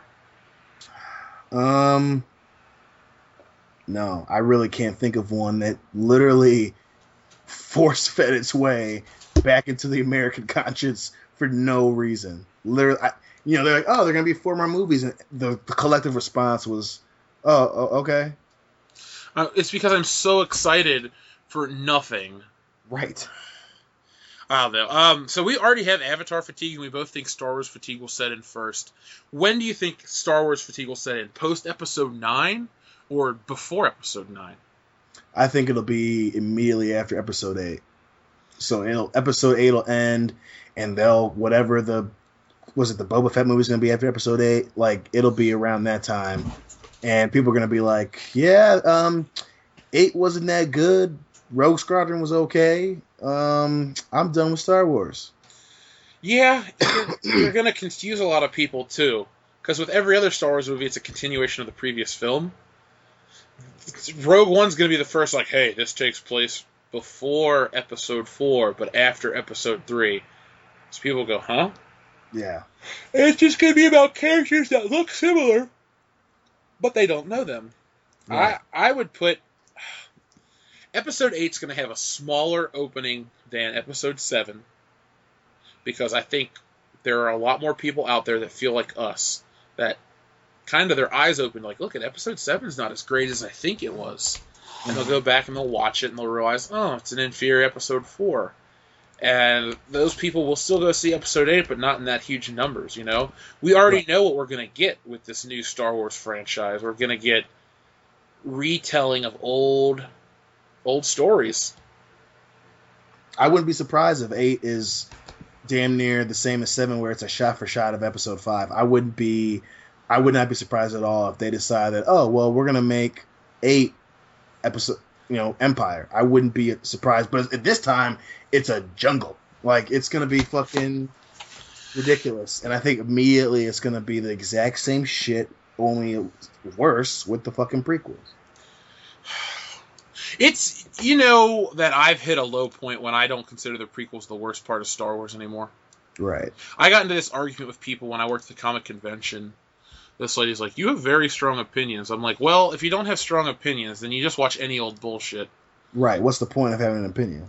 That's my whole stance with this channel, though, man. Like, I want to love Star Wars. I want to love Batman v Superman. I want to love all these movies.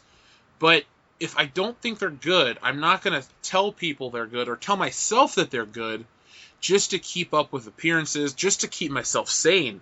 Like, I'll admit, it bothers me that I hate Star Wars now. A song will come on in my car, I'll see the movie, like an old one, and it just doesn't have the same effect anymore. I just am not into Star Wars, but I'm not going to lie to myself and say that it's not Episode 7's fault. It is Episode 7's fault, and I don't think I'm being unfair.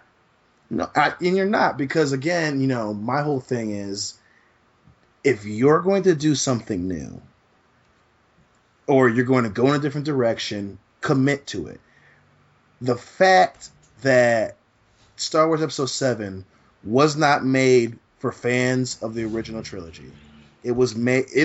That's why they copied the original Star Wars story, because we're gonna have enough to get the old ones, but we're gonna have the new stuff to get new fans in for the trilogy, for this generation Star Wars.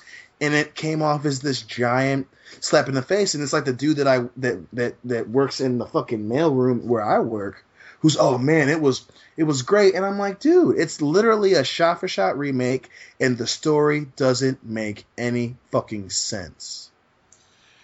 And I wish Dustin was still on the show. By the way, listeners, Dustin had an emergency and he had to leave, aka he had to poop, and he won't be coming back. But I wish he didn't feel so strongly for Episode 7. I don't know why he likes it so much, because he doesn't want to have the argument. Well,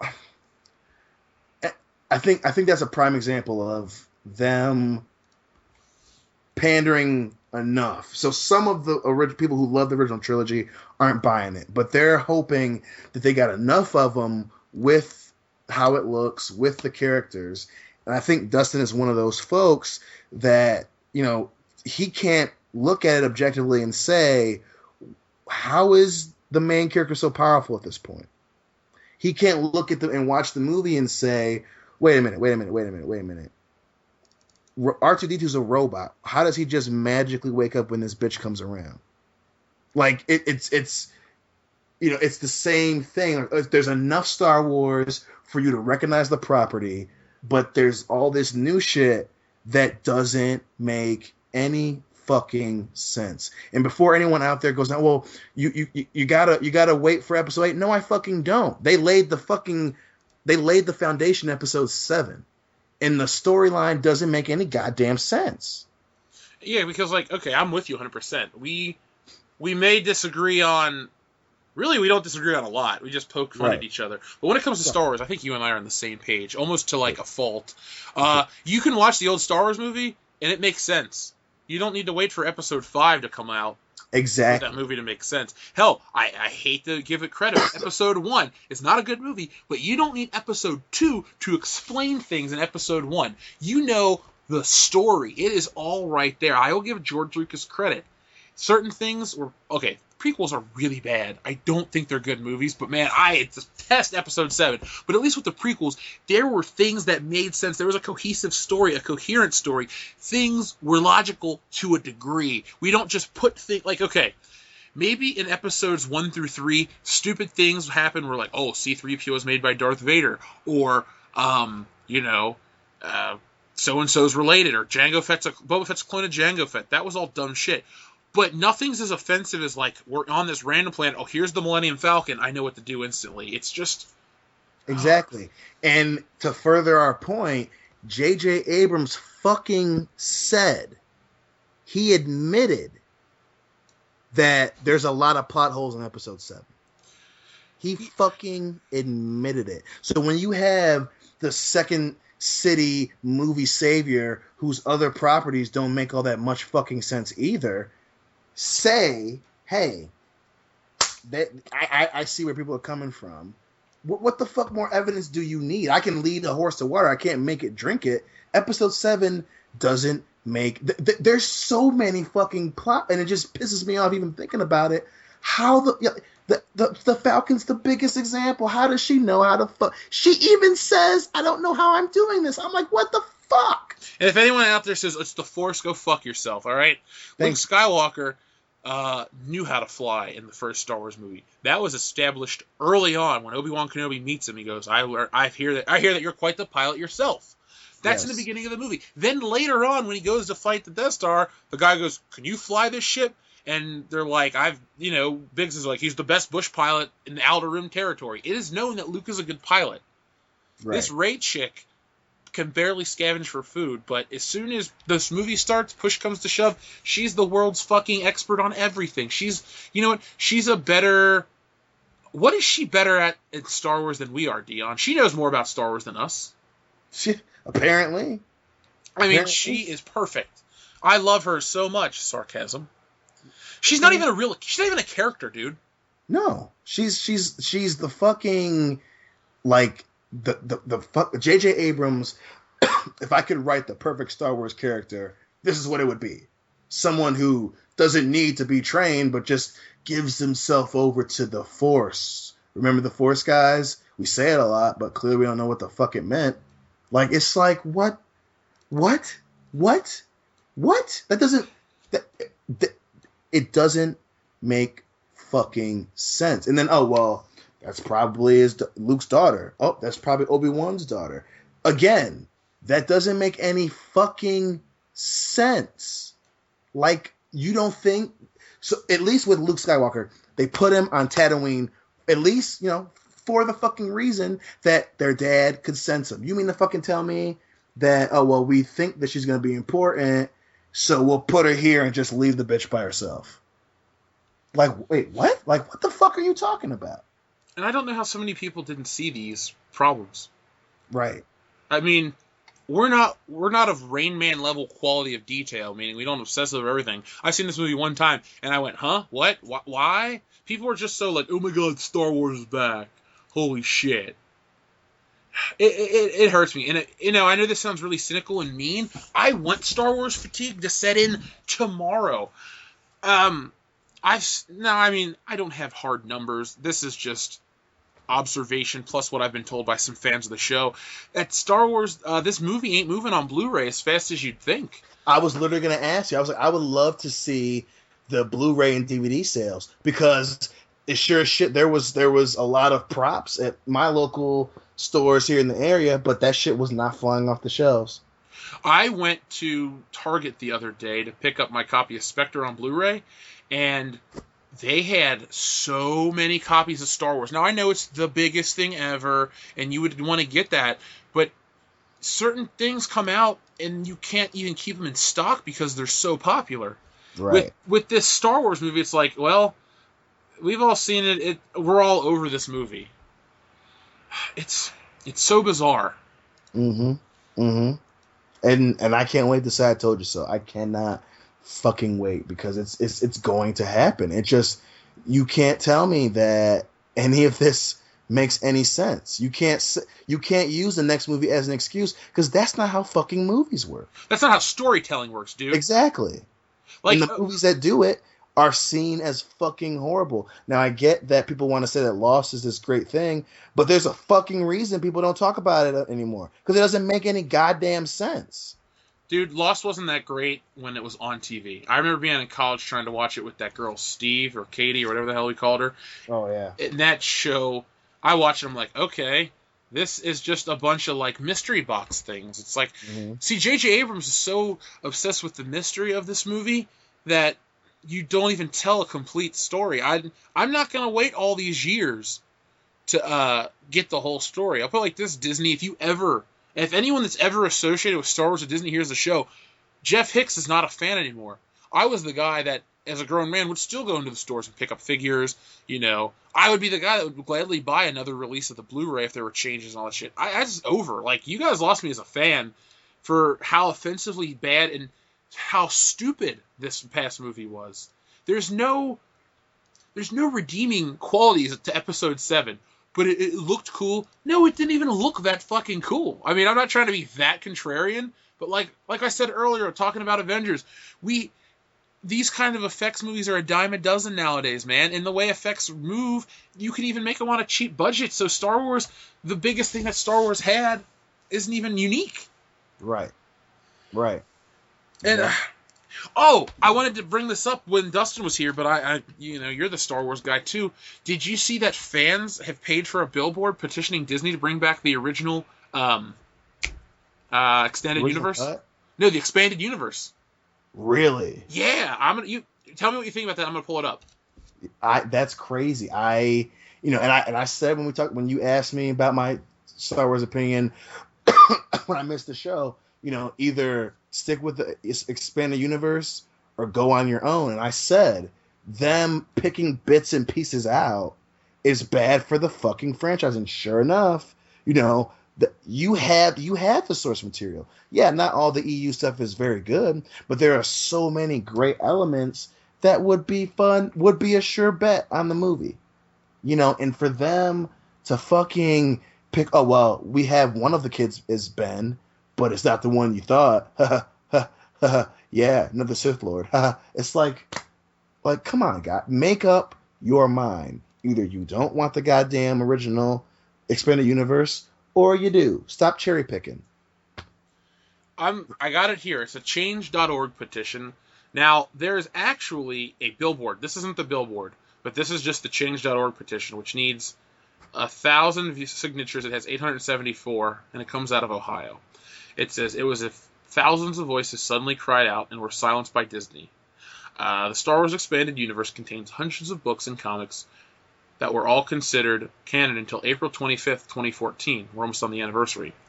We want the stories back that we all know and love, and we want those stories to be continued. We will not stop until our voices are heard. In 1991, Heir to the Empire was released and marketed as the start of the Star Wars Expanded Universe. This rekindled the fandom and helped it grow bigger than anyone could imagine. Hundreds of books, comics, and games have been released since, making up 30 years of Star Wars history. Last year it was announced that the Expanded Universe would be rebranded as Legends and was deemed non-canon. No more books would be published in this brand. Instead, a new canon of books would be produced, ignoring the most of the existing material. This has left many stories unfinished and in limbo, such as the Sword of the Jedi trilogy and the Legacy line of comics. The EU gave fans many characters and planets that will likely be disregarded. The petition is to encourage Lucas Story Group to consider continuing and producing things for the Legends brand alongside the new material, regardless of canonicity. Here we go. Here's a list of what was lost. The following have died: Revan, Bastilla Shan, Republic Commandos, Kyle Katarn, which is awesome, the Yuzon Vong invasion, which was cool, Jason and Jaina Solo, the marriage of Han and Leia, which is the biggest problem I had with episode fucking 7. Yep. Mara Jade, the Swarm War, the Back to Truce, Rogue Squadron, the Ruzin Reformation, Darth Bane and Xana, Sith Lord, Scion, the Rebirth of the Jedi Order, Admiral Dala, Talon Joe, Grand Admiral Thrawn. Oh my god, tell me a Thrawn movie would have been sweet. That would have been fucking amazing.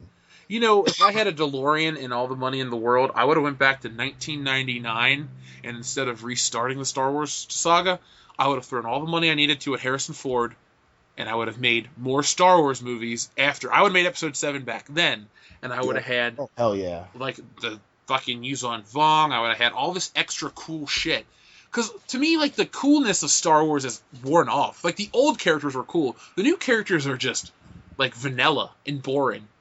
Besides Finn being a black stormtrooper, what is his character? He likes the white girl. Like, that's really it.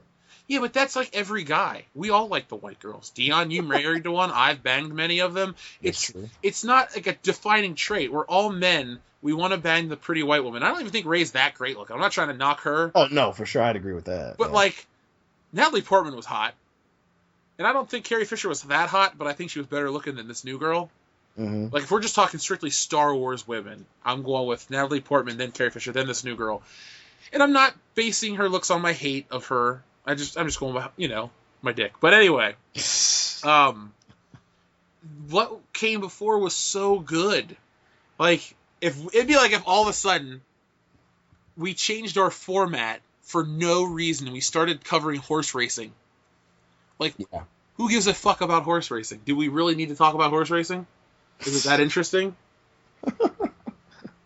No, I wholeheartedly agree. And I said it last week, I think, they want to have something of their own. Disney wants to say, okay, well, we make all these great movies. We're going to take Star Wars and we're going to make it just as big as it was in its heyday. And it's like, you can't do that. You could have done that with the existing material. But they want to have their own stamp on something, and it's going to come at a cost of the goddamn movies because, again, you're gonna make a movie and sacrifice the story and the cohesiveness of that story just so you can say that you made your own Star Wars movie. And they didn't even do a good one. Nope. So in a roundabout way, I definitely think Star Wars fatigue will set in, too, before superhero fatigue. Because with comic books and stuff like that, a superhero isn't like a genre of movie. It's just like a character type. That'd be like saying We're not going to make any more action movies or any more comedy films. It's just bizarre. Star Wars is such a unique thing that the novelty is going to wear off. Your biggest Star Wars movies are the ones that are either brand new or came out after years and years of Star Wars not being around. Right. But I got to say, the 10 years between episodes 3 and 7... like, that was a good time to be a Star Wars fan. You had the Clone Wars on TV. You had all kinds of books and movies and everything. There was no Star Wars drought like there was in the 90s. Exactly. You at least had, if you couldn't see them visually, as far as the other part of the expanded universe, you had great fucking characters. And I just, for them to sacrifice that up to the money gods for, like you said, no fucking reason, just to put their own name on something, it's gonna come back and bite them in the ass. And I think it's gonna happen with Episode 8, man. I do, and they're gonna be looking at Infinity War, thinking, how did they do it? They reset the game again. How did they do it? Well, they stuck to what they fucking know. They didn't randomly change the comic book characters. They kept them with the source material that they fucking had. I just wish Disney would change. It's Lucasfilm. I don't know why Disney and Lucasfilm are trying to fuck Star Wars. I guess we got to grow up, Dion, because we're just so old. We're just so old. But Dan's online. I'm gonna call him up for fan mail, and then we're gonna put this baby to bed. How's that sound? I like the way you think, babe. I like the way you operate too, sir. Do you believe this is episode 23 of World Class Bullshitters? I'm loving it, man. I'm loving the shit's going pretty well, I think. It ain't ever gonna die. The show will never die until we're all dead. Agreed. So there's gonna be that sad, fateful day where we're all gone, but the World Class Bullshitters will live on. That's right. And the way it don't fuck with our properties, Disney dicks. Yeah. What's up, Dan? I had a day. You missed the worst episode of all time. Sweet. Yeah, I'm going to tell the listeners that half this episode's been cut out because it was bullshit. Ah. But Ew. I thought I would call you in for fan mail. Right. And the train wreck of the week. I want your opinion on it. Good. I don't want to miss everything. All right, well, that way you can say you've been on every episode, all but one episode. All but one. So, speaking on Star Wars still, this comment comes from our Rogue One trailer, and it was posted by a gentleman or lady by the name of Morphic States. Rogue One, the story of a highly attractive female with an in-your-face attitude backed up by a 5'3", 121-pound frame, whom regardless of her diminutive stature and loud mouth managed to intimidate or somehow not piss off anyone associated with a crime syndicate and thereby avoided being pressed into the sex trade like a Twi'lek. Watch how we go out of our way to give her a semi-believable backstory to account for how badass she is in the face of backlash from the Mary Sue Awakens. The Force Awakens, I mean. We hope you overlook that she is stronger, faster, smarter, and more courageous than any man ever. Marvel at how she single-handedly takes out groups of highly trained and armored stormtroopers in melee combat.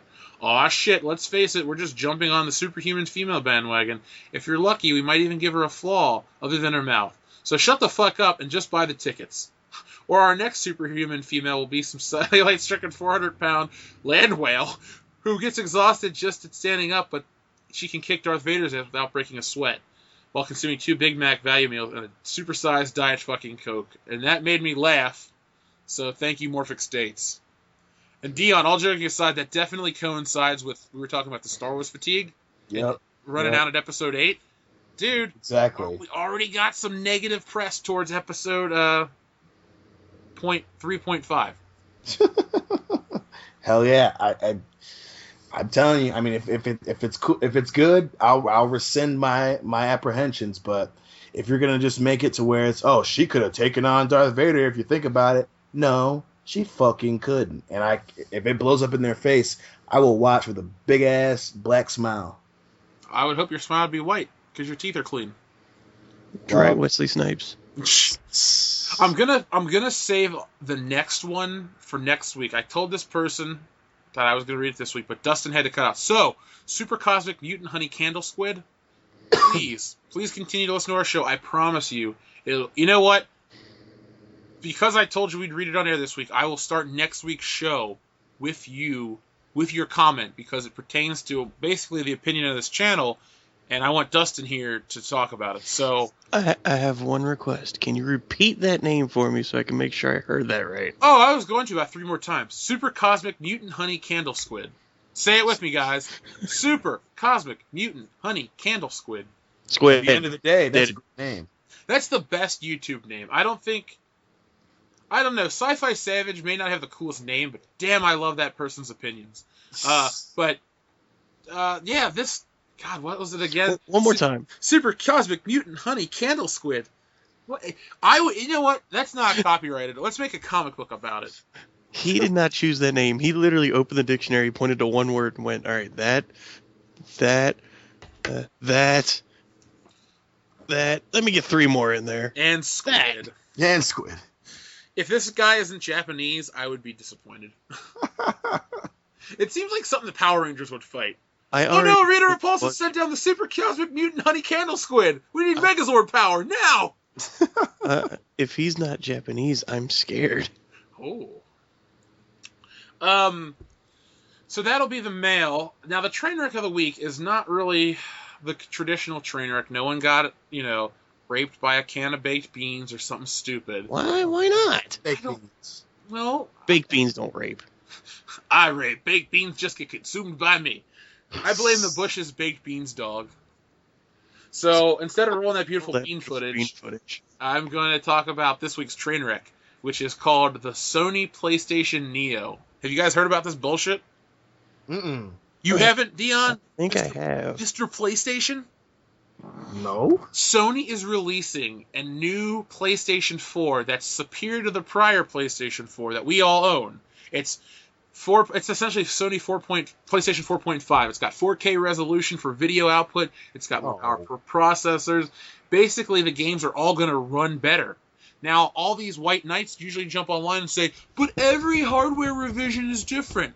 Those are minimal hardware revisions to the point where we have to do side-by-side comparisons. We're getting to the point where this isn't actually just a more powerful system, and ours is now obsolete. God damn it, Sony. God damn it. And this also comes on the heels of the news that there might not even be a PlayStation 5. I did hear about that they're saying that this might be the last true like they might have like different variations, but this might be the last true generation of video game consoles. Which is dumb because no one is complaining about a video game console. Exactly. Fucking Sony and at least Microsoft, well, not Microsoft, but Sony's at least perfected, expectations for a gaming console. And say what you want about Xbox, at least, they have the exclusive thing down. Yeah, and the PlayStation 4 is like, okay, PlayStation 3 was a good system, but it was not a big success when it launched. The PlayStation 4 came out of the gate swinging. It kicked ass, and it is a good system. It lived up to the hype. There's nothing wrong. I don't ever play my PS4 and go, I need this to run at 60 frames, and I need this and that. No, I play GTA 5, and I go, damn, this looks good. Well, and I think it's all those goddamn, cyber humping, I built my own computer assholes who are like, oh, if you want to see a great game, you need to play it on PC. It's like, shut the fuck. People don't want to have to build their own goddamn stuff.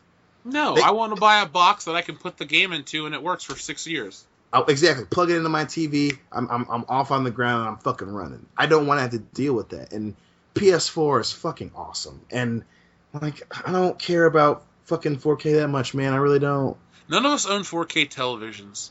Nope. And the video games that are going to be released aren't even going to be mastered in 4K. They're going to be 1080p 60 frames a second games that are just going to run better on the PS4.5 or whatever the fuck it's called, Neo, which is stupid. Dan, what do you think? PC Master Race can suck a dick. I thought you were going to say PC Master Race for life or something contrarian to be funny. But I'm serious, man. If Sony fucks me over on the PS4, I'm done. I'm not going to buy... I will not buy the Sony PS4.5. There's nothing that I need more. Yeah, I can already say I'm not going to buy it. I'm not going to fucking buy that. And if they stop producing games for it, like I said, that would be a 3-year life cycle. I bought this fucking thing. I got it the first Christmas it came out. I'm not ready to move on to a new console. I need at least 2 to 3 more years. Hell, I had Xbox 360 from 2006 to 2013.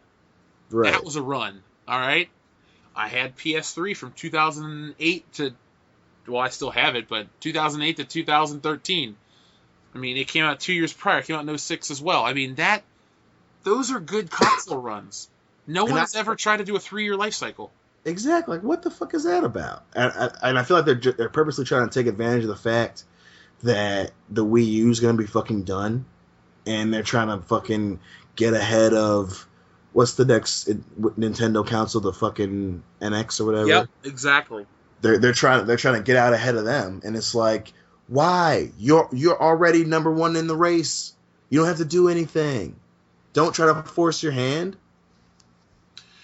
It's a dumb decision. I think it's going to bite Sony on the ass because they came out with just nothing but goodwill. People, like I said, love the PS4. It's selling, what, 30 million units? Yeah. 35, something crazy number really fast. It's on track to beat the PS2, possibly. I think this PS4.5 is going to cause a fragmentation if your new system is more powerful than my older system. That's never been the case. Like with Xbox 360 and Xbox 360 Slim or Ultra or whatever the fuck it was called, Elite, there were other hardware differences with like hard drive space. Right. And maybe faster loading times, but the games performed and looked the same way. There was never a split with, like, if I play Gears of War on an Xbox 360 from the first day it came out to the one that came out 6 months ago, it's gonna, be so different. It's so fucking stupid. And that's why I called it the train wreck of the week, because Sony is gonna take their great lead and fuck it up. Yep. That's sad. Dan. Jeff. You said you had a day. Anything crazy happened that you want to share? Nothing that needs to be known by other people. Fair enough. Dion. Yes, sir. This episode has been an adventure. That is an understatement. Apparently not a good one. No. I had to stop the middle of it and be like, this sucks, we're done. But thankfully, Dion's knowledge of all things pop culture has helped us salvage the show. So Dion, I thank you. And Dustin, when you eventually listen to this, thank you too, because you were sure as shit entertaining. I'm sad I didn't get to impersonate anybody today.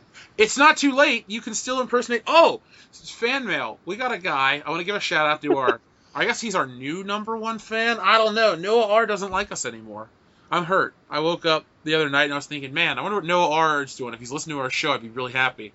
But I think he's given up on the bullshitters. Probably because of something Dustin said. But, you know, either way. Surprised me. I'm not surprised. One fucking bit. I'm not surprised or mad at him. I'm just hurt that we're no longer his favorite podcast. Did he specifically say that? No, he just doesn't comment on our videos anymore.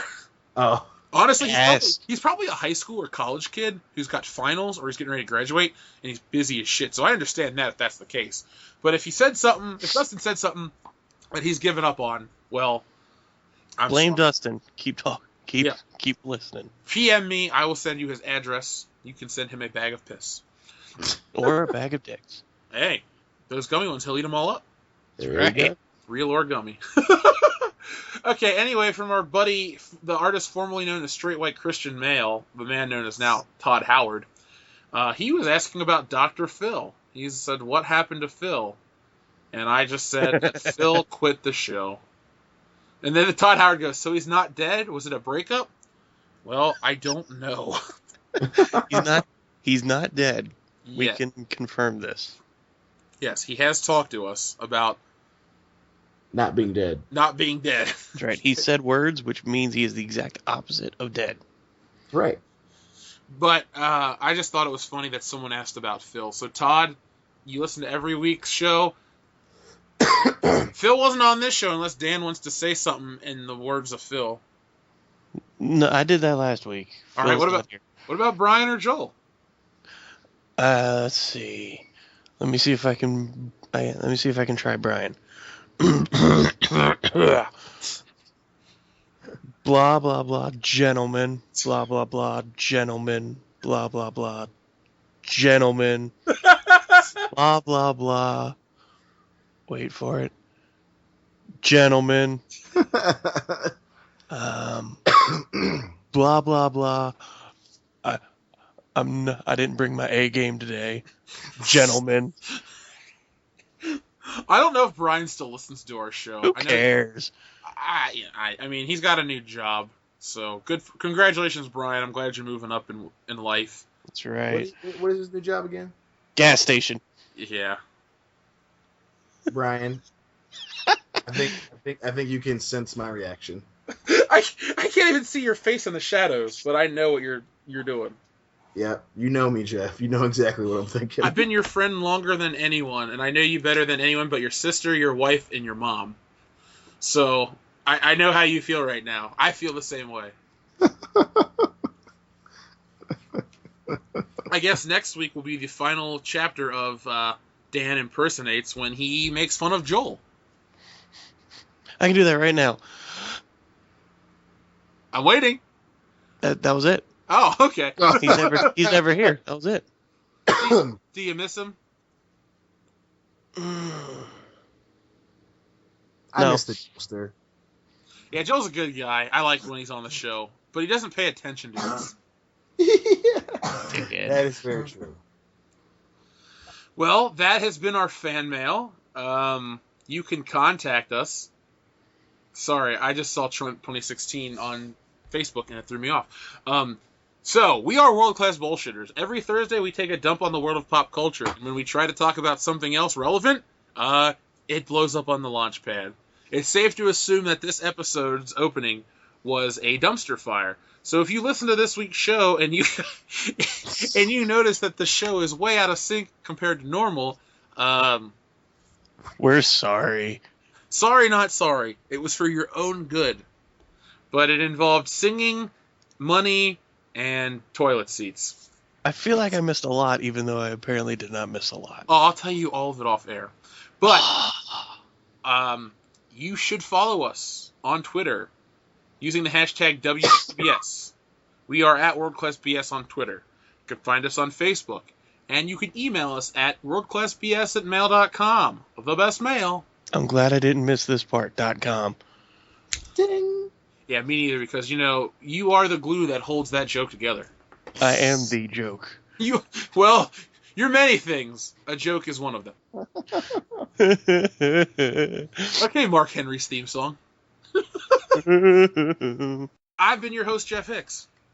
The man with the plan in the original tan. If you stay ready, you ain't got to get ready. Dion Green. So was that essentially a copyright-free version of Mojo Rawley's Stay Hyped?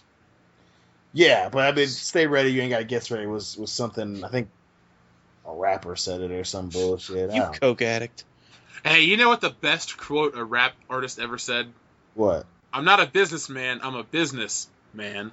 That's the coolest line of all. Was that Jay-Z? I don't know. I Probably. thought that was like Sesame Street or something. Hey, Jay-Z, Big Bird, both got big lips. Rockefeller, Big Bird, baby. Rockefeller. I'm so glad I made it. This is the best episode I've ever been on. Yo, Adrian, I did it! Would you win one for the Micker? Who the hell is the Micker? I don't know. This has been World Class Bullshitters. We'll be back next week with something enlightening, hopefully. We'll be back next week with better content. Yeah, we try to improve every week, and when we don't, well, we apologize for it. So I'm going to apologize for this episode in advance. We're sorry. If you don't find this episode complete bullshit, make sure to like, comment, subscribe. Share this video, please. Get the word out there. World Class Bullshitters. We want to take over the world of pop culture, and we want to give it back to the people. We're tired of this, my ideological views dictate what everyone else can watch. No, if you like it, you watch it, and World Class Bullshitters will do its best to bring it back to you. So good night, and go fuck yourselves.